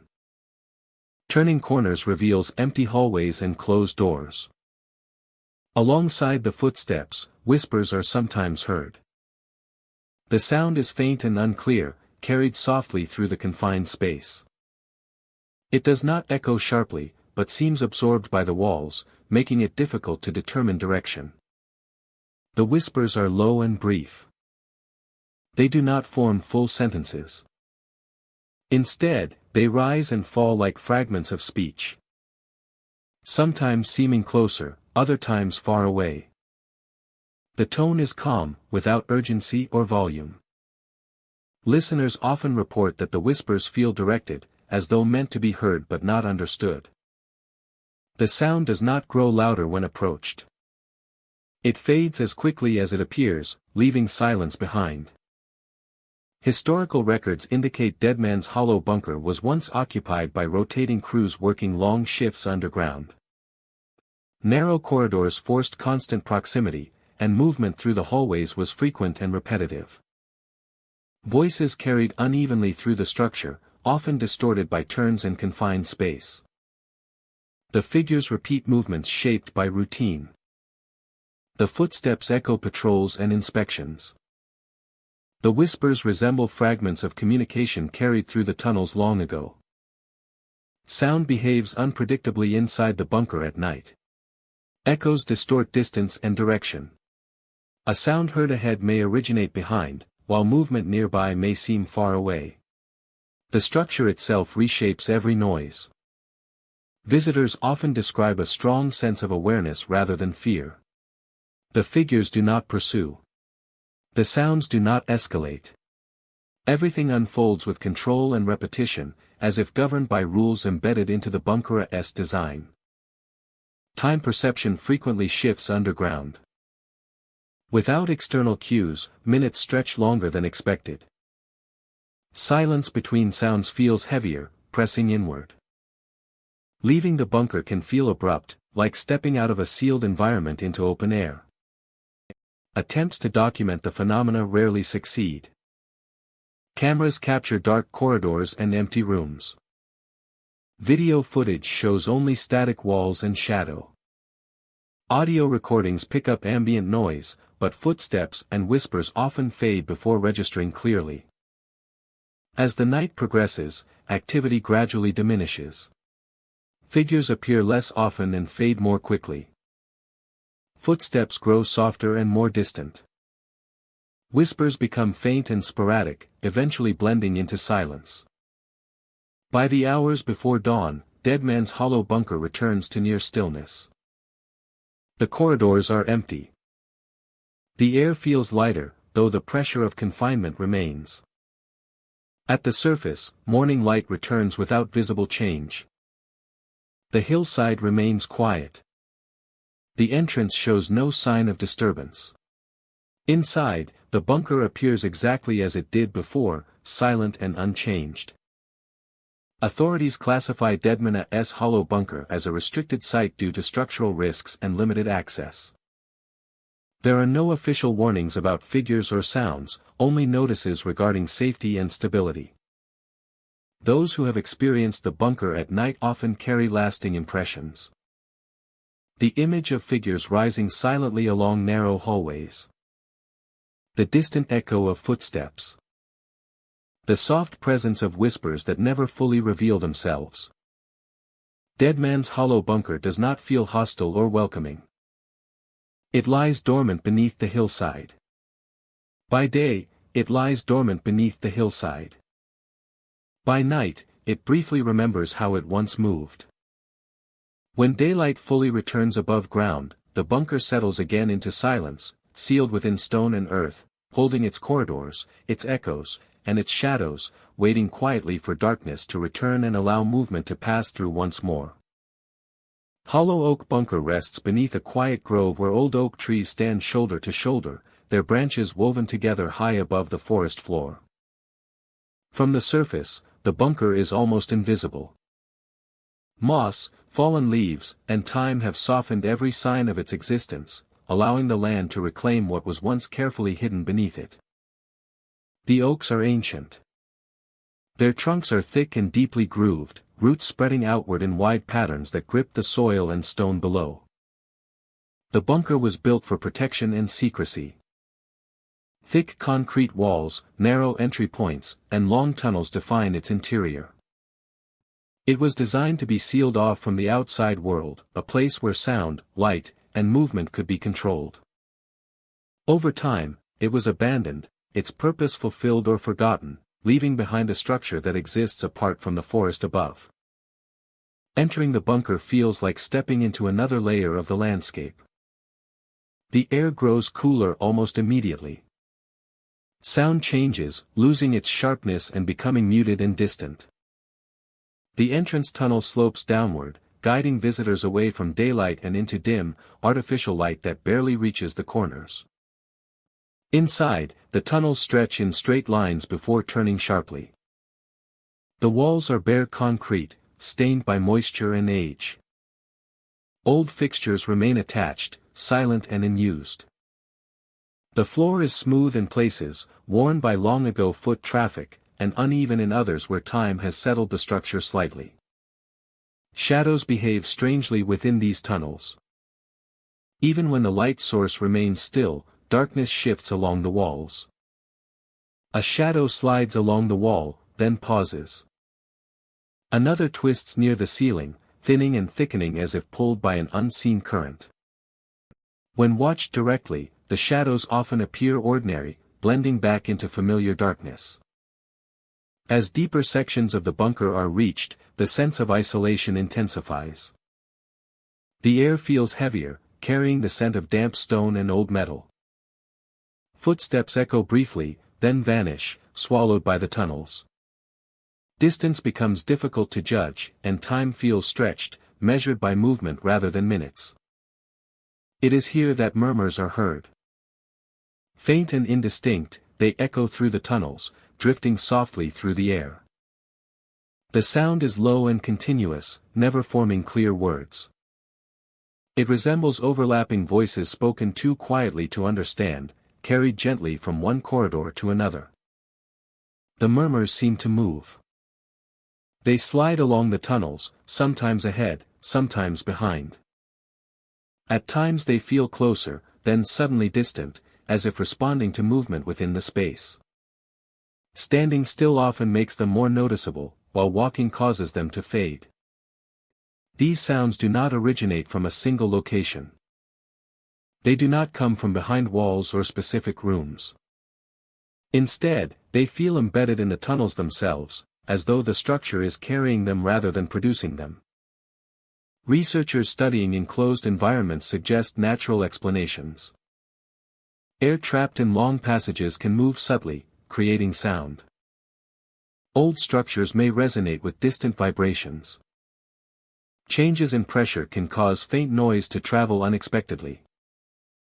These factors explain isolated effects, but not the consistency of reports. The murmurs are heard repeatedly. They follow similar patterns. They appear most often in the deepest sections. Alongside the sounds, the shadows continue to shift. They twist unnaturally along corners and door frames, sometimes appearing thicker than they should be. A dark shape may stretch across the floor, then pull back into a wall. The movement feels coordinated, as though responding to the murmurs themselves. Despite the unsettling atmosphere, fear is rarely described. Most visitors report curiosity mixed with unease. The bunker does not feel threatening. The sounds do not escalate. The shadows do not rush or surround. The space feels occupied, but calm, as if existing in quiet observation. Some believe the bunker absorbed patterns of human presence. Years of voices kept low, footsteps measured, and movement controlled may have shaped how sound and shadow behave here. Over time, these habits may have settled into the structure, surfacing when conditions align. Others believe the grove above plays a role. Oak roots press against the bunker, transferring subtle movement and vibration. The trees respond to wind, moisture, and temperature, and that response may travel downward through soil and stone, influencing the environment below. Those who spend extended time inside often describe altered perception. Time feels slower. Direction feels uncertain. The murmurs seem to blend with thoughts, creating a sense of internal reflection rather than external sound. The bunker encourages stillness, whether intended or not. As time passes, activity gradually diminishes. The murmurs soften and spread thinner, blending into near silence. The shadows settle, returning to ordinary darkness. The tunnels feel less active, though never entirely empty. Eventually, visitors return toward the entrance. Light grows stronger. Air feels fresher. Sound regains clarity. The transition back to the surface feels noticeable, as though crossing a boundary rather than simply walking upward. Above ground, the grove remains unchanged. The oaks stand tall. Leaves shift softly. Roots hold the soil in place. There is no visible sign of what lies beneath them. Yet those who leave often carry a lingering impression. Not fear, but awareness. The sense that the bunker continues behind them, unchanged by their departure. That the murmurs and shifting shadows persist, regardless of who is present. Hollow Oak Bunker does not announce itself. It remains hidden beneath roots and earth, shaped by isolation, repetition, and time. When entered, it reveals subtle movement and faint sound, not as warning, but as continuation. In the dim tunnels, shadows still twist quietly. Through the concrete passages, murmurs still drift. And when the forest settles above, the bunker remains below, sealed within the land, holding its silence, its echoes, and its quiet memory of presence beneath the old oaks. Black Pine Bunker lies hidden beneath a dense stand of pine trees where the forest floor rises and falls in quiet waves. From the surface, only a reinforced hatch and a short concrete entry hint at what exists below. As visitors step inside, the temperature drops immediately. A narrow staircase leads downward, its concrete steps worn smooth and darkened by moisture. Pine roots have forced their way through cracks in the walls, twisting inward like slow-reaching fingers. Some roots run along the ceiling, others break through the sides, their surfaces slick with condensation. Water beads along concrete seams and drips softly into unseen drains below. Sound behaves differently in the bunker. Footsteps echo briefly, then vanish. Breathing feels louder, as if the space is listening. The further down the stairs one travels, the more distant the outside world becomes, sealed away by earth, concrete, and the living forest above. It is along these staircases that movement begins to appear. Figures stand quietly on the steps below, positioned just far enough away to remain indistinct. Their shapes are upright and human in outline, but softened by shadow and low light. They do not block the path. They remain still, occupying narrow sections of the staircase as though placed there intentionally. When watched directly, the figures seem to thin, their outlines blending into darkness. When attention drifts, they return, standing in the same positions with quiet consistency. They do not climb or descend. They simply remain, watching without expression. Visitors often feel something before fully seeing the figures. Cold fingers brush lightly against an arm. A brief contact grazes the wrist or forearm with unmistakable precision. The touch is cool and fleeting, gentle enough to avoid alarm. It does not resemble dripping water or air movement. It feels deliberate, as if marking presence rather than interrupting it. Turning reveals empty space. The stairway remains clear. The figures stay farther down, unchanged and silent. Yet the chill from the contact lingers, spreading faintly before fading. As visitors continue downward, the sensation repeats. A light brush near the elbow. A cool pass along the upper arm. The contact never grips or pulls. It arrives and withdraws, leaving behind only a lingering cold. Deeper inside, the bunker opens into small chambers connected by additional stairways and corridors. Pine roots grow thicker here, pressing through walls and ceilings in tangled patterns. Some roots split the concrete entirely, creating narrow gaps where darkness gathers. The bunker was built to withstand pressure from above, but time and growth have reshaped it. The forest has not stopped at the surface. It has reached down, slowly claiming space within the structure. Black Pine Bunker was constructed during a period when isolation was considered safety. It was designed to hold people beneath the forest canopy, protected by earth and reinforced walls. Records suggest long stays, quiet routines, and careful movement through narrow staircases during times of uncertainty. When the bunker was abandoned, it was sealed and left to the forest. Roots continued to grow. Moisture continued to seep. Darkness settled into every corner, uninterrupted. Some believe the figures reflect those years of use. Shapes lingering where people once stood on staircases, waiting for passage or instruction. Touches echoing brief contact in tight spaces where bodies passed close together. The bunker seems to remember movement more than faces. The figures appear on multiple staircases now, never interacting, never shifting position. Each stands alone, occupying a narrow stretch of steps. Their presence feels distributed, balanced, as though each level holds its own quiet observer. The sensation of cold fingers becomes slightly more noticeable near the lowest levels. A brush along the forearm. A touch near the shoulder. The contact remains careful and restrained, as if guided by unspoken rules. Despite the unsettling nature of the experience, panic rarely takes hold. The atmosphere does not feel aggressive. The figures do not advance. The touches do not intensify. Everything unfolds slowly, within quiet limits. Those who stop moving notice an immediate change. The touches fade.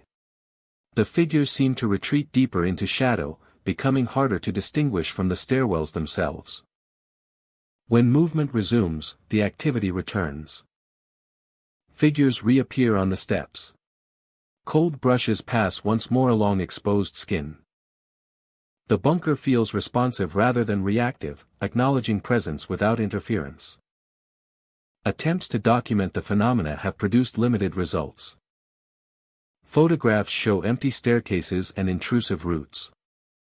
Video footage captures shifting shadows that resist clear form. Audio recordings reveal dripping water, distant echoes, and the faint creak of roots under pressure. Environmental explanations suggest confined spaces and low temperatures heighten sensation. Roots and moisture may distort perception. These explanations account for individual elements, but not the consistency or precision of the reported touches. As time passes, the activity begins to lessen. The figures appear less often, dissolving more quickly into shadow. The sensation of cold fingers stops without notice. The bunker settles into deep stillness, holding only the sound of water and the quiet pressure of roots. By the time visitors ascend the staircases again, Black Pine Bunker feels empty. The steps remain damp. The walls remain cracked. Pine roots continue their slow reach through concrete. Nothing moves. At the surface, forest air feels sharp and alive. Light filters through pine needles. Sound returns in full, carried by wind through branches. Those who leave often pause above the entrance, looking back at the quiet ground. From the outside, nothing suggests the depth or complexity below. The forest appears calm and ordinary. Yet those who walk the staircases remember clearly. Figures standing silently below. Cold fingers brushing past in narrow spaces. The feeling of being acknowledged by a place where nature and structure have merged. Black Pine Bunker remains beneath the pines, shaped by roots, moisture, and time. By day, it is unseen. By night, it becomes something else. When darkness settles under the forest, and the world grows quiet, figures sometimes return to the staircases. Cold fingers brush lightly against passing arms. And for a brief time, the bunker remembers those who once waited within its walls, before retreating again into shadow and stillness. Ghostlight Vault rests far below the surface, sealed behind layers of stone and reinforced steel. The entrance is hidden within an unmarked structure, its access point easily overlooked by anyone not searching for it. Once inside, the outside world disappears quickly. Sound fades, temperature drops, and the air becomes still, as if the vault exists outside ordinary time. The corridors are long and narrow, built with precision and symmetry. The ceiling arches overhead, high enough to feel open yet close enough to remind visitors they are underground. Lights embedded along the walls provide a constant, even glow that never flickers. At first, Ghostlight Vault feels orderly. Footsteps echo softly and predictably. Doors remain closed. Rooms appear empty and undisturbed. The space feels designed for storage and protection, but nothing seems out of place. The silence is complete, broken only by breathing and movement. Then the lanterns appear. Soft points of light lift into view along the hallways, floating just above eye level. They move slowly, gliding forward with no visible support. No wires connect them to the walls. No hands guide their path. The lanterns emit a warm, steady glow. That contrasts with the cold lighting of the vault, casting gentle shadows that slide along the curved walls. Visitors often stop when they see them, unsure whether to follow or remain still. They continue forward at an even pace, never colliding, never changing speed. They illuminate the corridor ahead while leaving the space behind them darker than before, encouraging movement without command. As the lanterns drift, rooms begin to reveal themselves. Doors that were previously closed stand open, revealing interior chambers that appear untouched. Inside these rooms, figures stand silently. They are upright and still, positioned near walls or at the center of the space. Their forms are pale and indistinct, softened by shadow and distance. They do not move or gesture. They do not acknowledge the hallways or the lanterns passing by. Looking directly at the figures causes their outlines to blur slightly, as though the eyes cannot focus fully. Looking away allows them to remain. When visitors step closer, the rooms are empty, the figures gone without sound or trace. Shadows deepen as night would, though no natural light exists here. Within these shadows, pale faces sometimes emerge. They appear along walls, within corners, or just beyond doorways. Their features are faint but clearly human. Eyes, cheekbones, and brows form briefly, then dissolve back into darkness. The faces do not speak. They do not react. They simply observe for a moment before fading. Nothing rushes. Nothing lunges. The lanterns move steadily. The figures remain still. The faces appear only briefly. Everything unfolds with deliberate calm, allowing awareness to grow without panic. Sound behaves differently in Ghostlight Vault. Footsteps sometimes echo twice, once from the floor and once from farther down the corridor. Whispers are occasionally heard, too soft to form words, drifting through the space without direction. The sound never grows louder, never focuses on a single source. It moves like air, present but ungraspable. Historical records of Ghostlight Vault are limited and fragmented. It was built to secure important materials, intended to remain sealed and undisturbed. Over time, its purpose faded, and it was left unused. Systems remained operational. Lights stayed on. The vault continued to function without anyone inside it. Local belief suggests the vault adapted to absence. According to long-held stories, the lanterns reflect guidance once provided to workers navigating the halls. The figures represent moments of stillness preserved within the rooms. The faces in the shadows are fragments of attention, echoes of observation retained by the structure itself. Visitors who remain inside for extended periods often report changes in perception. Hallways feel longer than before. Rooms seem deeper. The lanterns appear closer together, their glow more pronounced. Time becomes difficult to judge without external reference. The vault feels self-contained, complete, and quietly aware. One visitor described following a lantern down a curved corridor, until it paused outside an open room. Inside, a figure stood motionless near the center. Pale faces appeared briefly in the shadows along the walls. The lantern hovered for several seconds, then drifted onward. When the visitor looked again, the room was empty. Another account tells of a small group who explored multiple chambers. Lanterns appeared behind them, then ahead. Figures stood silently in rooms they had not yet entered. Faces emerged briefly from shadowed corners, then vanished. The group felt watched but not threatened, as though the vault was observing their presence rather than reacting to it. Nothing blocks exits. Nothing chases. The lanterns do not mislead aggressively, and the figures never approach. Everything unfolds at a measured pace, allowing visitors to observe rather than flee. The tension comes from awareness, not danger. Despite its reputation, Ghostlight Vault does not feel hostile. As exploration continues, activity often begins to lessen. Lanterns drift more slowly, then hover before fading into the ambient light. Figures appear less frequently, their presence shorter each time. The faces in the shadows emerge only briefly, then not at all. The vault grows quieter, returning gradually to its original stillness. When visitors turn back toward the exit, the corridors feel familiar again. Doors remain closed.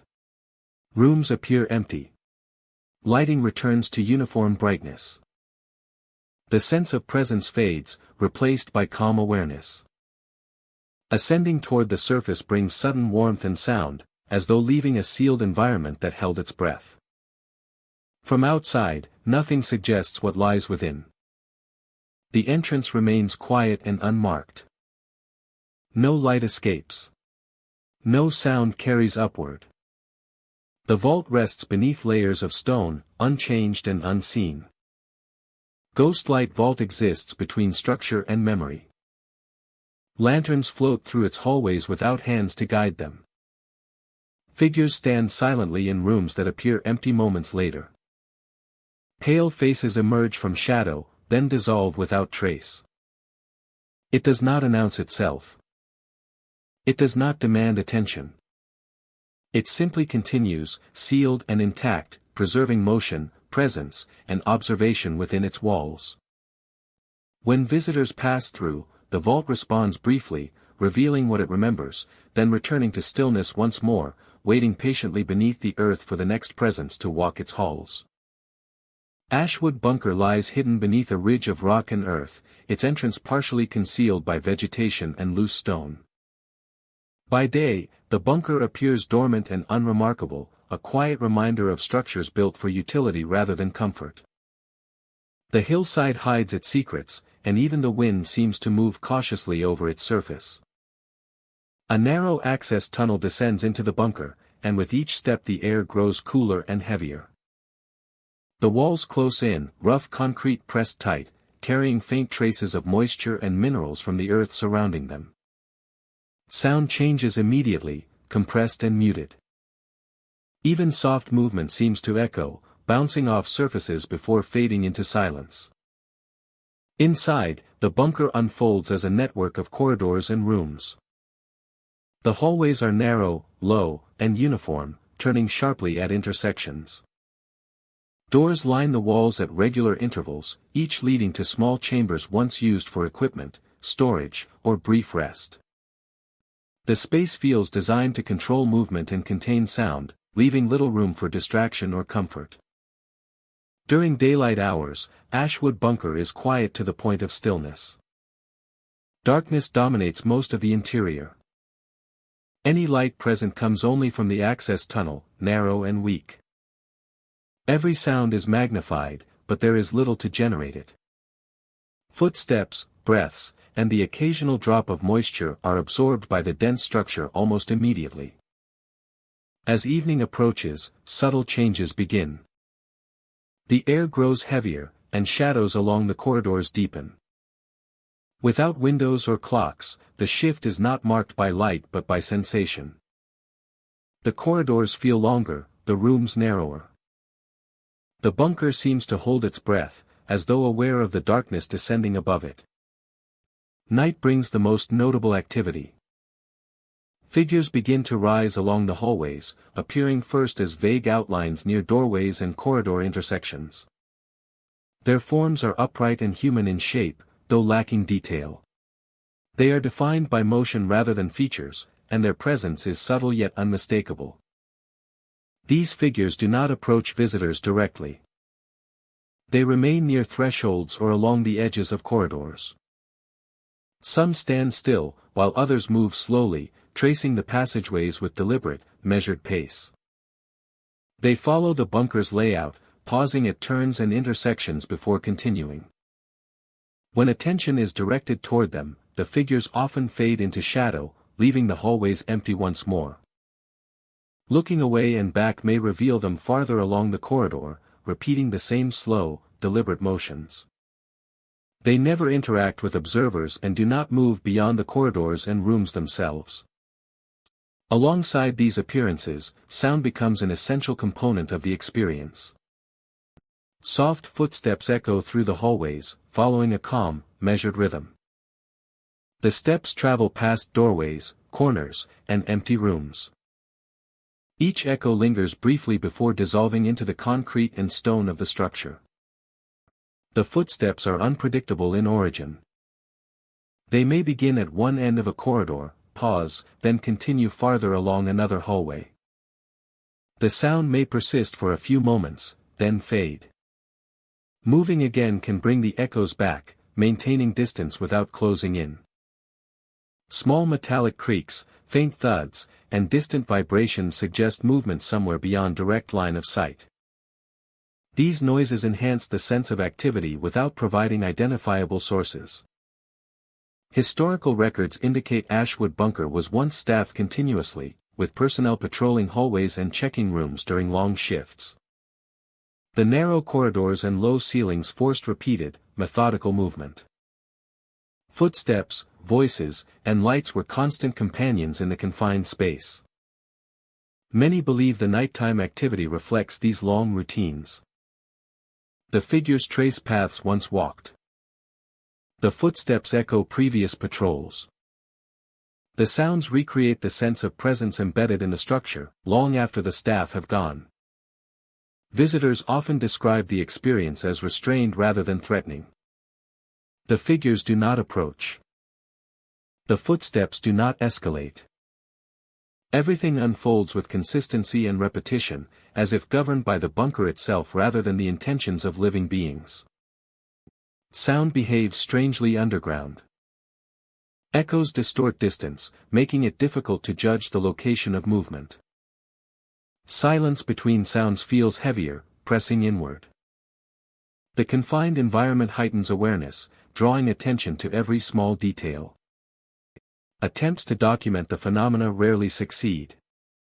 Photographs capture empty corridors and dark rooms.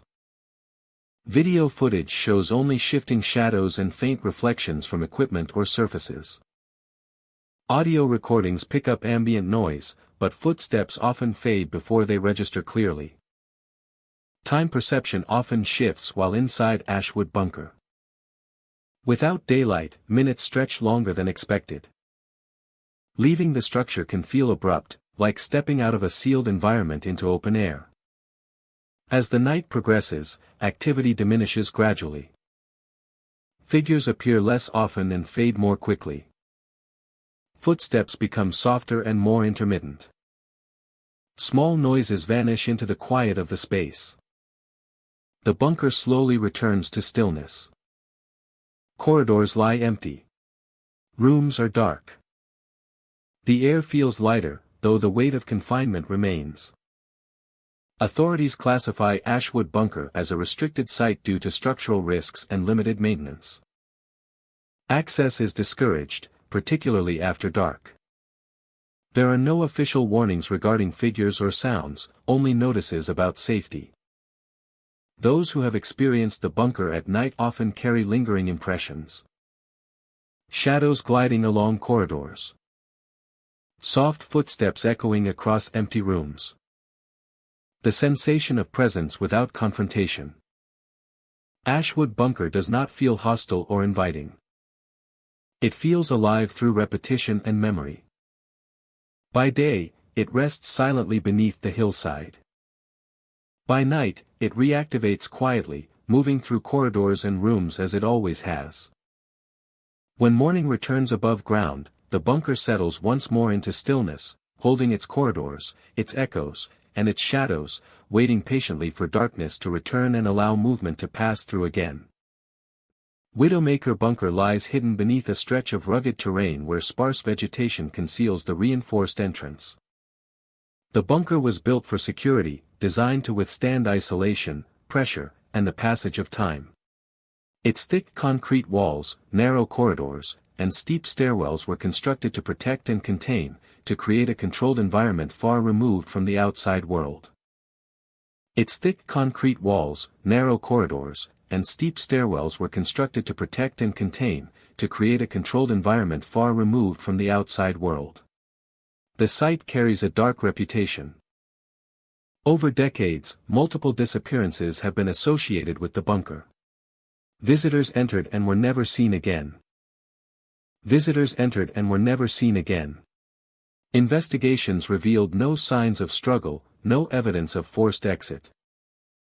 Investigations revealed no signs of struggle, no evidence of forced exit. Items were left behind. Rooms remained intact. Items were left behind. Rooms remained intact. The unanswered nature of these events slowly shaped the identity of the place. During the day, the bunker feels heavy and quiet. The air dense with the scent of earth and concrete. Sounds are absorbed by walls and floors, flattening ordinary noises into muffled echoes. Even movement inside the stairwells seems muted, deliberate, and slowed. The stairwells dominate the interior. Steps creak softly under pressure, releasing groans that travel up and down the confined space. The sound lingers, echoing across platforms and fading only gradually into silence. As visitors descend, shadows grow. Corners deepen into darkness, and every movement seems amplified. Shadows shift unexpectedly, stretching along the walls and floor in ways that appear independent of the light source. They emerge suddenly, standing fully formed on a landing or halfway up a flight of stairs. Human in outline but indistinct in detail, they move with steady, deliberate pacing. They walk the same paths repeatedly, turning at landings and retracing steps as if following a strict routine. The figures remain confined to the stairwells. They do not enter rooms or approach visitors. Their presence is precise, measured, and silent. They do not acknowledge observers and do not respond to attempts to interact. The act of pacing itself appears to define their existence. When looked at directly, the figures often vanish. Shadows reclaim their outlines, blending into corners and edges. Moments later, another figure may appear elsewhere on the stairs, continuing the same motion without hesitation or interruption. Alongside these visual encounters are sounds that defy explanation. Distant cries drift through the bunker, low and uneven. The echoes along corridors and stairwells, carrying across long stretches of concrete. They may rise from stairwells above or below, or drift along side corridors. Sometimes they feel nearer, sometimes farther away. While walking often makes them fade. Visitors describe a heightened sense of awareness. Time feels slowed. Spaces feel compressed. Every sound and movement carries significance. The environment itself seems alive with presence. Researchers studying enclosed metal and concrete structures provide possible explanations. Air currents, temperature shifts, and structural vibration can create faint sound and subtle visual distortions. Metal stairwells may amplify sound unpredictably. Yet these explanations fail to account for the consistency and repeated patterns reported over decades. The figures appear only at night. Their routes remain consistent. The cries and whispers follow similar rhythms and intensity. The stairwells seem to preserve the memory of movement, giving shape to presence that is neither fully explained nor fully absent. Some believe the bunker retains traces of human activity. Years of repeated motion, watchful observation, and confined movement may have left impressions on the structure itself. The figures may represent patterns of behavior frozen into the architecture. The sounds may reflect echoes of past moments rather than living voices. Others believe the disappearances left an imprint. Unresolved events created a lasting presence, anchored within the walls and stairwells. Movement and sound repeat not as hauntings, but as lingering traces of absence and uncertainty. Those who remain late into the night often report altered perception. Corridors stretch longer than expected. Stairwells seem steeper and narrower. The echoes of footsteps blend with the cries and whispers, creating a sense of being followed even when the stairs are empty. The cries do not escalate. The figures do not approach. The bunker allows observation, revealing presence without confrontation, showing patterns without threat. As the night deepens, activity gradually diminishes. The figures appear less frequently, fading more quickly. Whispers thin, and the distant cries grow faint. Eventually, only the soft hum of the structure itself remains. By morning, Widowmaker Bunker returns to silence. Stairwells lie empty. Corridors remain still. The concrete walls hold their quiet weight. No trace of the night's activity is visible. Yet those who leave often feel the presence lingering. As though part of the structure remains attentive. Widowmaker Bunker does not announce itself. It does not warn or threaten. It exists beneath the earth. Shaped by time, repetition, and unresolved absence. When entered, it reveals subtle movement and faint sound, not as spectacle, but as continuation. In the stairwells, figures still seem to pace silently. Through the corridors, distant cries and whispers still drift. And when daylight reaches the entrance once more, the bunker remains, quiet yet vigilant. Holding its patterns, presence, and the weight of unanswered mysteries beneath the surface. Misty Pines Bunker rests deep beneath the forested ridge where the tall pines crowd the surface above. From the entrance, a narrow staircase descends into darkness. Its walls coated with years of damp and moss. The air grows cooler and heavier with each step, thick with the scent of wet stone and earth. Mist begins to collect along the floor, curling and clinging to walls and corners as if the bunker itself breathes slowly. The tunnels stretch outward in low, winding corridors. Concrete walls are cracked in places, and moisture drips steadily from ceilings into shallow puddles along the floors. As night falls above ground, fog drifts deeper into the tunnels. It moves quietly, sliding along the floors and curling upward toward corners. Every shadow feels heavier. The corridors grow narrower, the air more still. The bunker feels suspended, isolated from the world outside, a place where time slows and darkness thickens. It is along these corridors that figures begin to appear. They glide silently between walls, moving with a smooth, effortless motion. Their shapes are human in outline but indistinct, softened by fog and shadow. They do not walk or step. They float, their presence acknowledged only by the faint shifting of mist around them. Visitors walking through the tunnels often feel the sensation of touch before they see anything. A light brush passes along an arm. Fingers graze the wrist or forearm with brief, unmistakable precision. The contact is cold and fleeting, gentle rather than threatening. It does not resemble water dripping or air currents. The sensation feels deliberate, placed with intention, like a quiet acknowledgement of presence. Turning reveals empty corridors. The figures remain at a distance, moving silently, unaffected by observation. Yet the chill of the touch lingers, traveling slowly across skin before fading. As visitors continue, the brushes repeat. A light pass near the elbow. A cool trace along the shoulder. The sensations remain restrained, careful, never gripping or pulling. They arrive and vanish, leaving only a fleeting impression. The tunnels themselves seem alive with memory. Moisture shifts along cracks. Drips echo softly, out of rhythm with footsteps. The fog responds subtly, curling closer around movement before settling back into stillness. The bunker feels attentive, as though it remembers every presence within its walls. Misty Pine's bunker was constructed as a shelter during a time of uncertainty. Its purpose was to protect those inside from the unknown above. The corridors once carried people through quiet, tense hours, guided by lanterns. And the sound of distant voices.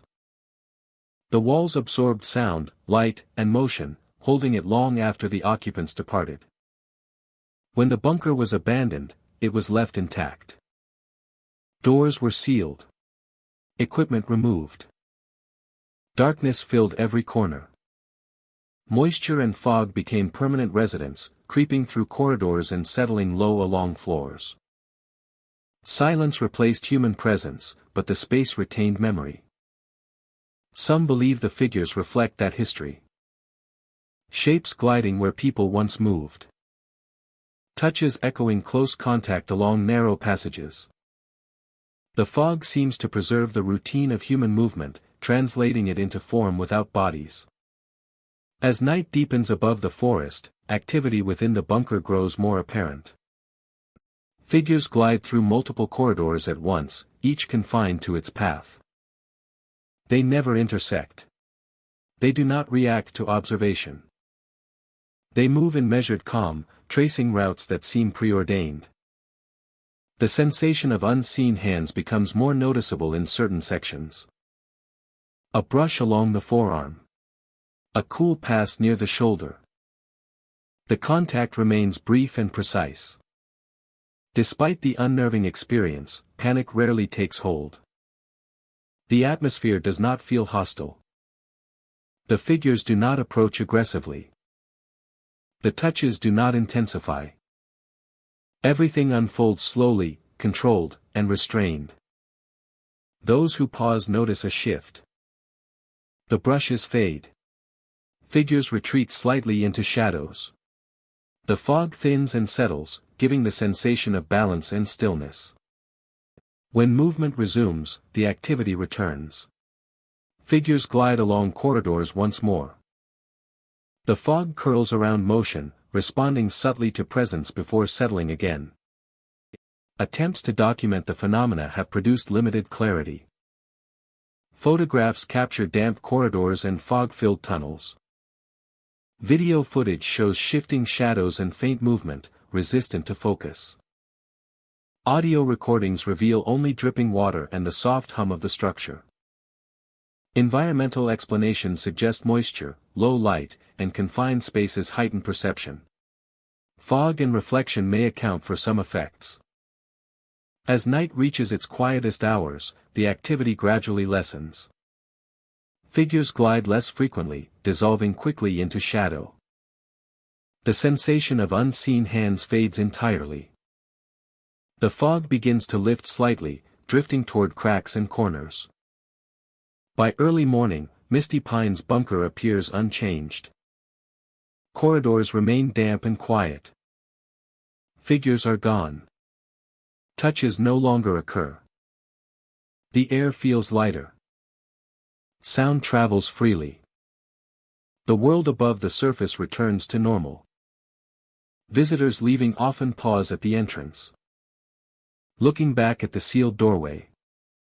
From above, nothing suggests the tunnels and corridors below. The landscape appears ordinary, unremarkable.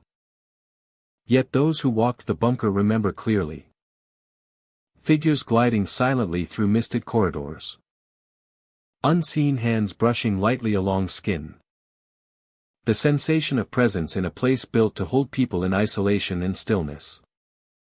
Misty Pine's bunker remains beneath the ridge, shaped by moisture, fog, and time. By day, it is unseen. By night, it becomes something else. When fog drifts through its tunnels and darkness settles in corners, the bunker sometimes remembers. Figures glide silently. Unseen hands brush against visitors. And for a brief time, the space feels alive again before retreating into shadow and stillness. Blackroot Vault lies deep beneath the earth, hidden from view. And built to endure layers of stone and time. Its entrance is unremarkable from above, tucked beneath overgrowth and scattered debris. Yet once inside, the space opens into long corridors lined with heavy walls that absorb both sound and light. The air is cool and still, carrying the faint scent of concrete and aged metal. Every step echoes softly, but the sound feels absorbed, never bouncing fully back. The walls appear black under the dim lighting, dull and reflective in ways that make depth difficult to judge. Even the faintest illumination seems swallowed by the surfaces, leaving corners in near total shadow. The vault feels removed from the surface world, a place that exists both within and beyond ordinary perception. Doors stand closed. Corridors stretch straight and even. Footsteps echo predictably. Nothing moves beyond what is expected. And the silence feels absolute. Visitors often pause at junctions, taking stock of the space. Before continuing, unaware that the stillness is the first indication of what lies beneath. Then the figures appear. They emerge briefly along the corridors, pale shapes forming where darkness gathers most deeply. Upright and still, they stand near walls or between doorways. Their outlines are human but indistinct, softened by shadows and distance. They do not move toward anyone. They do not gesture. They do not acknowledge the presence of visitors. Watching them directly causes the outlines to blur slightly, but looking away allows them to linger just beyond perception. Moments later, they vanish. No footsteps mark their departure. No doors open or close in response. They are simply gone, leaving empty corridors and walls unchanged. Minutes later, they may reappear farther along the hallways, resuming the same positions with the same silence. Faint chanting drifts through the air, soft and layered, carrying no discernible words. The chanting does not grow louder when acknowledged, nor does it disappear when ignored. It simply exists, woven into the space as though it belongs to the vault itself. Shadows respond to movement. They glide along corridors independently of visitors. They stretch across walls and floors, sometimes splitting at corners before continuing uninterrupted. Watching the shadows move causes them to thin or fragment slightly.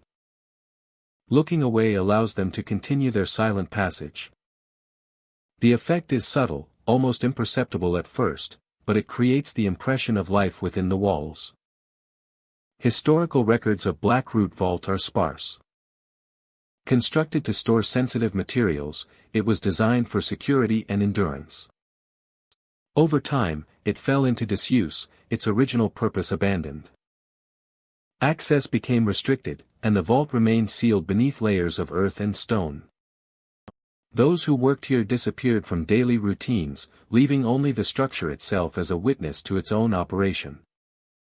Figures represent patterns preserved in shadow, a memory of repeated motion. The faint chanting mirrors sound once carried through hallways and rooms. Those who remain inside for extended periods often describe time differently. Minutes stretch into longer intervals. Hallways feel deeper. Doors and junctions appear farther apart than anticipated. The chanting becomes a marker of duration. Steady and constant, threading through the vault without end. The figures reappear, pacing their silent paths, while shadows slide past in predictable rhythm. One visitor described walking along a hallway as a figure emerged near a junction, then vanished. Faint chanting drifted through the corridor, wrapping around the visitor without forming words. Shadows stretched across the walls, independent of movement. The visitor felt calm yet acutely aware of being observed by the space itself. Another account tells of a small group exploring deeper corridors. Figures stood silently in rooms, shadows moved along hallways, and the chanting rose and fell without source.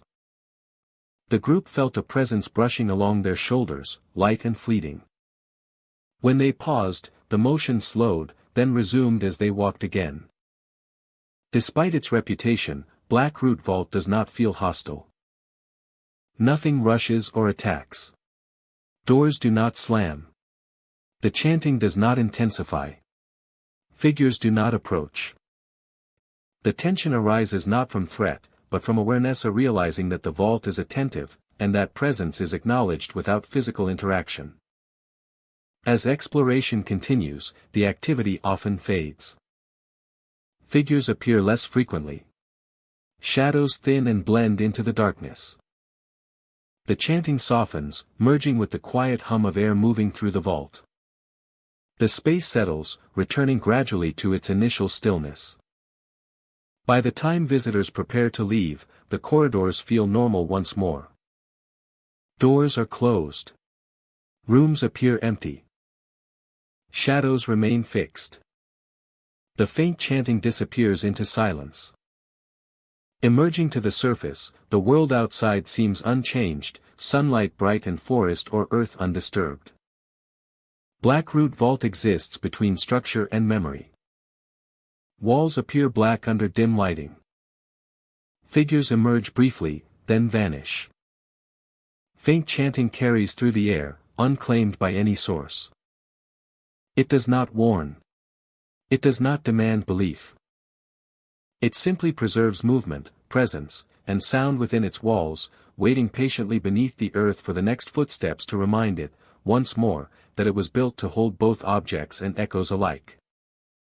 Hollowbrook Bunker lies deep beneath a low ridge where a small creek winds its way through the rock before vanishing into the hillside.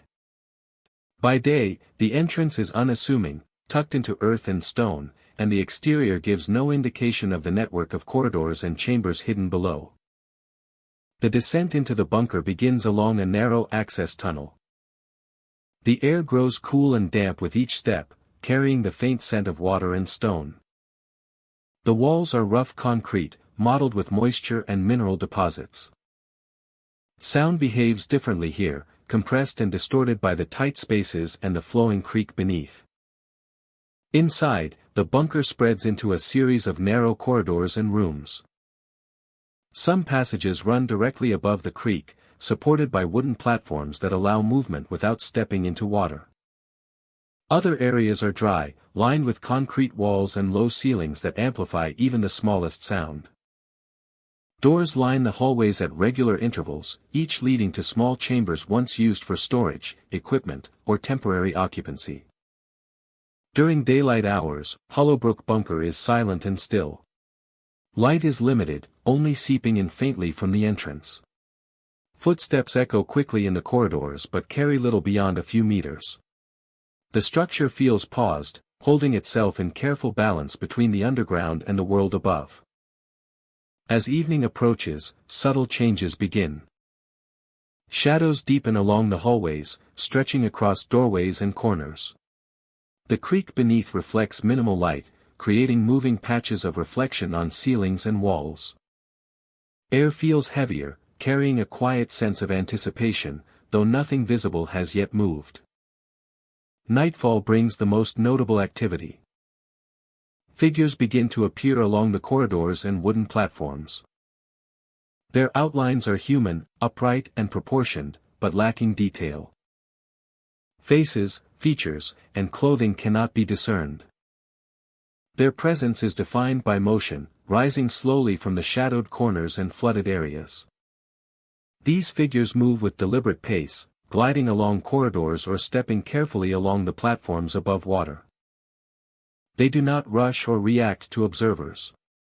Some linger near doorways, while others trace the length of hallways before fading back into darkness. Looking away and back again may reveal them farther along, continuing the same deliberate patterns. They do not approach or interact with visitors, maintaining a distance that feels purposeful. Accompanying these appearances are sounds that cannot be easily explained. Visitors often report footsteps echoing across the wooden platforms. The rhythm is steady and measured, as though someone is walking normally, yet no person is visible. The steps move past flooded areas, doors, and corners, carrying clearly through the corridors. Sometimes the echoes continue even when no one is in proximity, fading gradually rather than stopping abruptly. The footsteps seem to follow the structure, moving through dry and flooded areas alike. The creak beneath the bunker adds another layer to the acoustic environment. Water flows continuously, producing a soft, steady hum that can mask or enhance other sounds. Reflections off the water create shifting light patterns on the ceiling and walls, adding to the sense of movement even when the floors are empty. Historical records indicate Hollowbrook Bunker was built for secure occupancy and utility. Workers spent long shifts navigating corridors above and alongside the creek. Wooden platforms and narrow walkways were used for both efficiency and safety, allowing personnel to move without stepping into the water. Footsteps would have been constant, echoing through the underground chambers.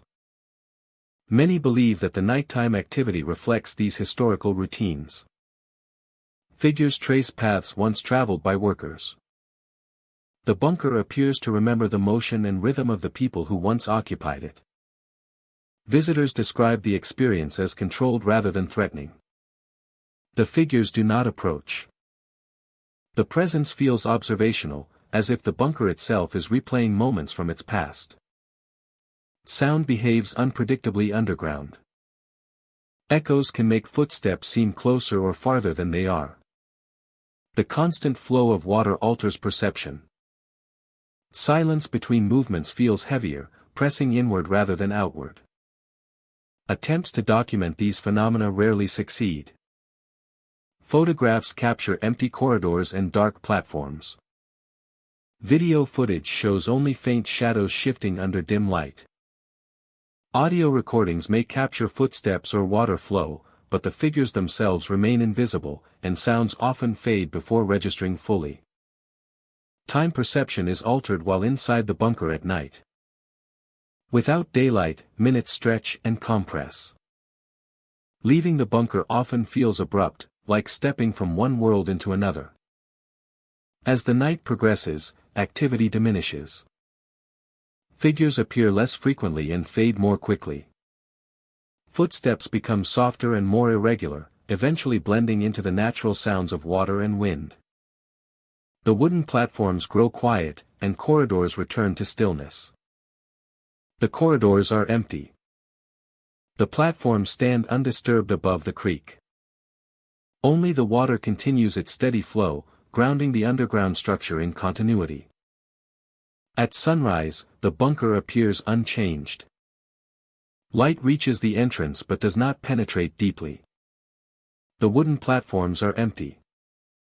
No sign remains of figures or footsteps from the night before. Authorities classify Hollowbrook Bunker as a restricted site due to water damage and structural instability. Access is limited, especially after dark. There are no official warnings about figures or sounds, only notices regarding safety. Those who have experienced the bunker at night often carry lingering impressions. The image of figures moving silently along corridors and platforms. The echo of footsteps crossing empty wooden walkways. The quiet, steady presence of water beneath it all. Hollowbrook Bunker does not feel hostile or welcoming. It feels alive through memory and repetition. By day, it rests silently beneath the hillside. By night, it replays movement and sound, tracing patterns etched into corridors, rooms, and platforms. When morning returns, the bunker settles again into stillness, holding its corridors, its platforms, its flooded passages, and its echoes, waiting patiently for darkness to return and allow movement to surface once more. Blood Willow Bunker lies buried beneath a grove where willow trees dominate the landscape. Their twisted trunks rise high, branches swaying gently even in still air. Their twisted trunks rise high, branches swaying gently even in still air. Roots penetrate the surrounding earth and stone, creeping through cracks in walls and ceilings, wrapping around concrete and steel as if the trees themselves have claimed the structure as part of their domain. The bunker was constructed decades ago, designed for security and isolation. Thick walls, narrow corridors, and small chambers create a labyrinthine interior. Over time, the surrounding willows grew unchecked, their roots pressing and curling into the building. During the day, the bunker feels quiet and enclosed. Air within the corridors is cool and heavy, carrying the faint scent of damp earth and wood. As evening approaches, the atmosphere shifts. The willows sway with increasing motion, their branches brushing against one another in a soft, continuous rhythm. Shadows deepen along the walls, twisting into shapes that seem almost alive. The air feels charged, subtle vibrations passing through the floors and ceilings where roots press firmly against the structure. It is at night that figures are first noticed. They crouch low in corners, barely visible in the dim light. Their outlines are human but indistinct, blending with shadow and the contours of the walls. They remain still for long stretches, observing the space around them without movement, as though rooted alongside the trees above. When attention shifts, they sometimes seem to move slightly, adjusting their positions silently, yet no sound accompanies their motion. Alongside these visual impressions come sounds that defy explanation. Soft whispers drift through the corridors, moving from chamber to chamber. They are faint and fragmented, resembling conversations carried too softly to be fully understood. Interwoven with the whispers is light, distant laughter, gentle and fleeting, that seems to echo from the walls themselves. Movement through the corridors does not diminish their presence, yet stillness often makes them more noticeable.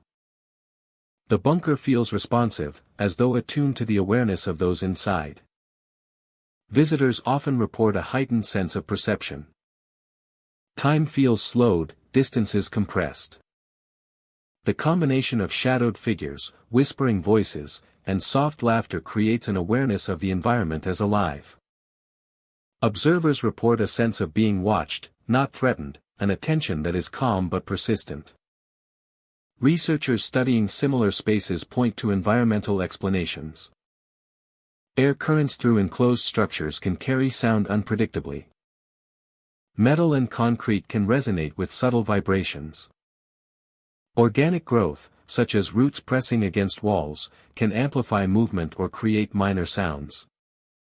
These explanations, however, do not fully account for the consistency and repetition reported by multiple visitors. The figures and sounds appear most often in the deepest sections. Corners of chambers, junctions in corridors, and spaces where roots have broken through concrete tend to host the activity. It is as if the bunker has retained traces of past presence, released only when night deepens and conditions align. Some believe the willows themselves influence the phenomena.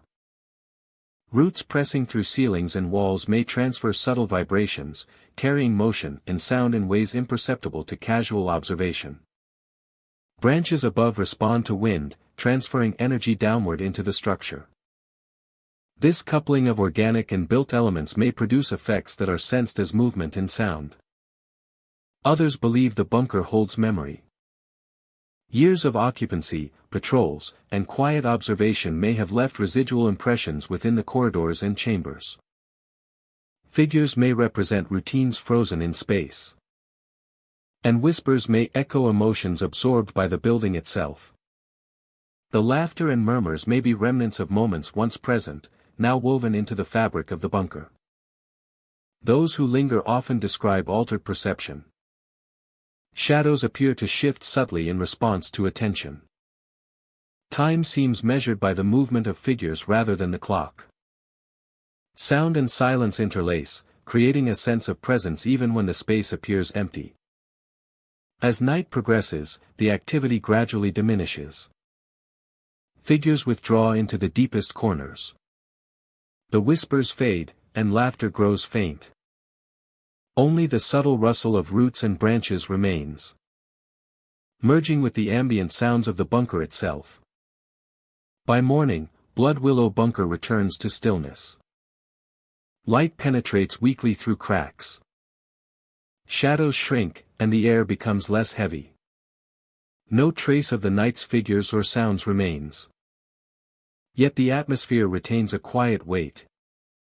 A reminder that the place has not fully emptied. Visitors often leave with lingering impressions. Not fear, but awareness. The sense that the bunker continues to hold presence within its walls, that the willows above remain connected to the structure below. That shadows, whispers, and soft laughter persist beyond observation. Blood Willow Bunker does not announce itself. It does not threaten, demand, or warn. It exists beneath the grove, shaped by roots, shadows, and memory. When night falls and awareness deepens, it reveals subtle movement and distant sound, a quiet continuation of what once was. In corners, figures still crouch. Through tunnels, whispers still drift. And among roots pressed through walls and ceilings, soft laughter still lingers, carrying the weight of time and presence beneath the willows that have claimed the bunker as their own. Phantom Creek Bunker lies hidden beneath a ridge of dense forest, its entrance marked only by a rusted hatch and a narrow stairwell descending into darkness. Concrete walls rise thick and unyielding, their surfaces stained by moisture and time. The air is cool and heavy, carrying the scent of wet stone and earth. Even before stepping fully inside, the stillness presses against the senses, quieting thought and slowing movement. As visitors descend the stairwell, the world above fades. Shadows gather against walls and steps, thickening where light should reach. Each footfall echoes softly, swallowed quickly by the weight of stone. The space feels larger than it should, corridors extending beyond perception, stretching into darkness. Moisture collects along seams and drips from cracks, the steady sound a reminder of the building's age and isolation. It is in these corridors that the first signs appear. Lanterns light the hallways, soft pools of warm illumination that hover without source. They outline the concrete floors and walls in steady, even glow. No fixtures hold them. No hands carry them. The lights exist independently, steady and calm, marking paths along stairwells and corridors as though aware of the space and those who pass through it. Along the stairwells, movement begins to form. Figures rise from shadowed corners, assembling slowly into upright shapes. They stand along steps and at landings, human in outline but indistinct, softened by darkness and the diffused glow of the lanterns. They do not move into the hallways. They do not step closer. They remain on stairwells, silent and watchful, occupying space without intrusion. When attention focuses on a figure, it seems to thin, blending into the concrete walls behind it. When the gaze shifts, it returns, reasserting presence without motion. Visitors often notice the sensation of touch before fully perceiving the figures. These shapes do not interact, do not speak, and do not acknowledge the observer. They exist in quiet balance with the bunker. A light brush grazes the wrist or forearm. Fingers press briefly, cold against the skin, and then vanish. Turning reveals empty steps. The stairwell remains clear. The figures stay on landings and corners, unchanged. Yet the memory of contact lingers, spreading slowly before fading completely. As one moves further along the corridors, the sensation repeats. A brush near the elbow. A cold pass along the shoulder. The effect remains consistent, measured, and restrained. The bunker itself seems aware. Concrete walls absorb and reflect light in strange patterns. Moisture shifts slightly along cracks. Moisture shifts slightly along cracks. Shadows detach from their sources, moving independently across floors and walls. Shadows detach from their sources, moving independently across floors and walls. Some glide past stairwells, curling along corridors where no figure stands. Some glide past stairwells, curling along corridors where no figure stands. The lantern light follows no source, yet always illuminates the way. The lantern light follows no source, yet always illuminates the way. The space feels alive with memory. Phantom Creek Bunker was built for security and protection during times of uncertainty. Its stairwells carried people to lower chambers. Hallways guided occupants to safe rooms. while thick concrete walls provided shelter. The corridors witnessed hours of stillness, quiet conversations, and careful routines. Every step echoed against stone, absorbed by the walls, and remembered by the structure itself. When abandoned, the building was left intact. Doors and hatches were sealed, equipment removed. Yet darkness remained. Moisture infiltrated concrete seams. Lanterns no longer hung from ceilings. But the space retained its memory of movement, light, and presence. Some believe the nightly phenomena reflect that history. Lanterns return to illuminate the corridors. Figures rise along stairwells. Shadows detach and move independently. The bunker seems to remember the activity it once contained. As night deepens, the figures appear more frequently along multiple stairwells. They stand silently on steps and landings, spaced evenly, never moving beyond their chosen positions. Independent shadows glide across hallways, drifting past corners and rooms without obstruction. Lanterns remain steady, casting light evenly across the floors, but revealing nothing beyond the faint outlines of the figures. The sensation of cold brushes becomes more noticeable on the lowest stairwells. Fingers trace briefly along the arm. A light touch at the shoulder. The contact is consistent, restrained, and precise. Despite the unsettling experience, panic rarely arises. The atmosphere feels controlled. The figures do not approach directly. The shadows move without aggression. The lanterns do not flicker. Everything unfolds slowly, deliberately, and in balance. Those who pause notice an immediate shift. The brushes fade. Figures retreat slightly into shadow. Independent shadows merge with the dark edges of walls. The air feels still, measured, and attentive. When movement resumes, the activity continues. Cold brushes occur along exposed skin. Lanterns glow steadily. Shadows move independently, tracing their paths across floors and walls. Attempts to document the phenomena have produced limited clarity. Photographs show illuminated stairwells and vague shapes. Video captures shifting shadows and figures that fade when approached. Audio records only dripping water, faint echoes, and the hum of stone under pressure. Environmental explanations suggest low light, confined space, and moisture create unusual effects. Analyze and divide. Analyze the entire script to understand the narrative arc. Divide into a logical sequence of up to 20,000 scenes. Suggest transitions. For each scene, specify a cinematic transition type. Scene length, very important. Aim for short, fast-paced, and impactful scenes. Section 2, Absolute, Unbreakable Rule for Subtitles. This is a non-negotiable safety rule. Section 3, Instructions for Hyper-Detailed, Styled Image Prompts. Section 4, Final Verification Protocol, Mandatory. As the night reaches its quietest hours, activity diminishes. Figures dissolve slowly into darkness. Cold brushes cease. Lanterns dim gradually, returning hallways to shadow. The stairwells remain empty. Silence settles over the bunker, holding only the sound of dripping water and distant echoes. By early morning, Phantom Creek Bunker appears unchanged.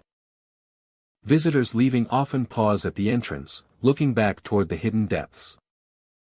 From above, the ridge appears ordinary. Forest covers the landscape. Yet those who descend into the corridors remember clearly. Figures rising silently along stairwells. Cold brushes against arms. Lanterns glowing without source.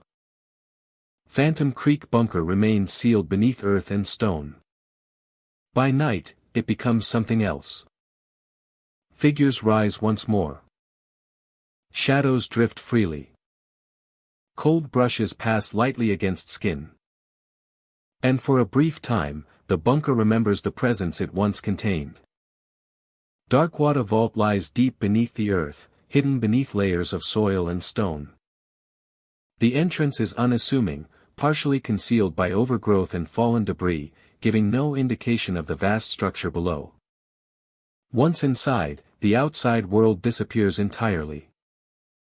The air grows cooler, stiller, and heavier, carrying the faint scent of aged metal and damp stone. Footsteps echo softly, yet the sound feels absorbed, almost swallowed by the thick walls that enclose the vault. The corridors stretch long and narrow, lined with reinforced walls that seem to drink in both light and sound. The ceiling arches slightly overhead, curving along the passages with precise symmetry. The dim lighting casts shadows that pool in corners and along edges, making depth difficult to judge. Every step taken feels deliberate, as if the floor itself is aware of movement. At first, Darkwater Vault seems silent and lifeless. Doors remain closed. Rooms appear empty. Footsteps echo predictably along the hallways. The air is still, and the space seems entirely inert, constructed for storage and security rather than habitation. Yet this calm is deceptive.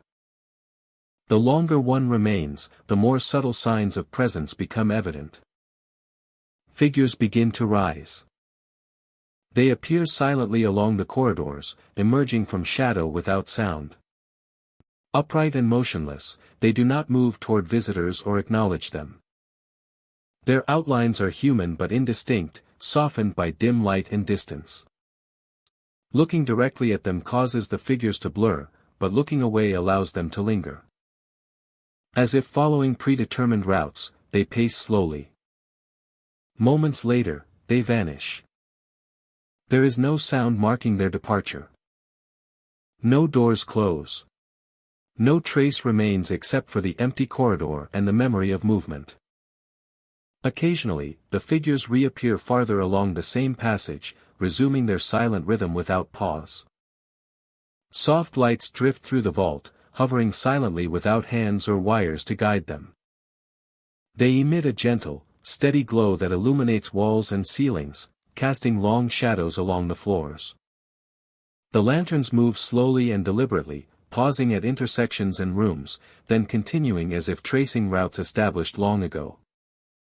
Visitors often find themselves drawn to follow their glow, walking deeper into the vault without realizing it.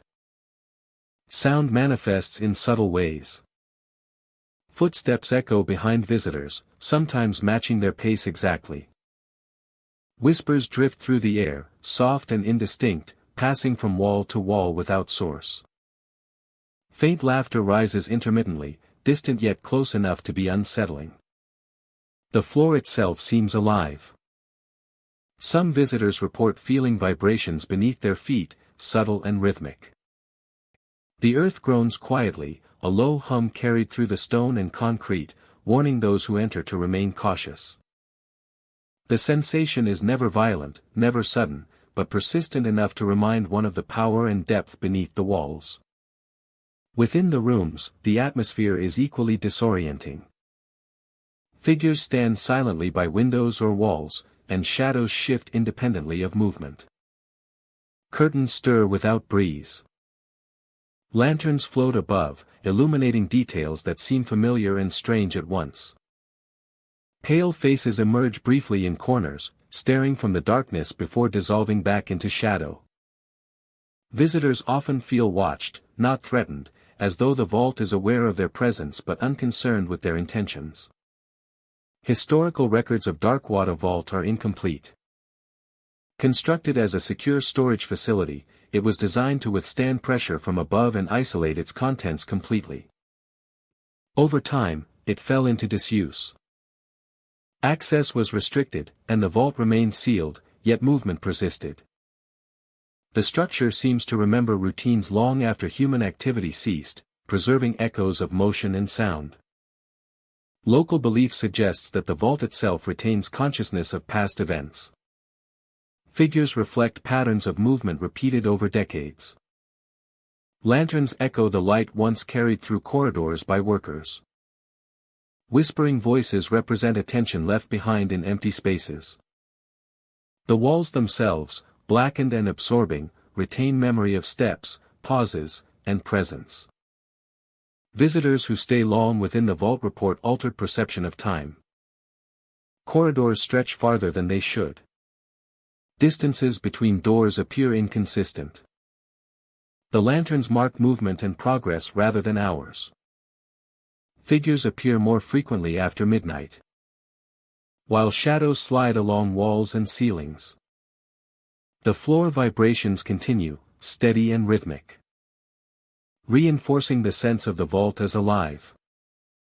One visitor described walking down a long hallway as a figure materialized near the intersection. Faint footsteps echoed behind him, synchronized with each step he took. The ghostly lanterns floated overhead. The figure remained motionless for a few seconds, then vanished, leaving the corridor empty, and the glow steady. Another account tells of a small group exploring deeper rooms. Lanterns floated above, shadows shifted independently, and pale faces appeared briefly in corners.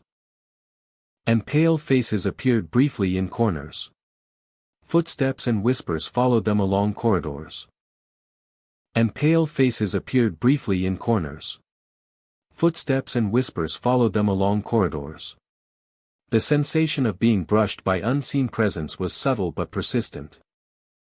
Passing without harm, merely noting the intruders within the vault. Despite its unsettling nature, Darkwater Vault does not feel aggressive. No entity reaches out or blocks movement. Figures do not chase. The lanterns do not force a path. The tension arises not from threat, but from heightened awareness.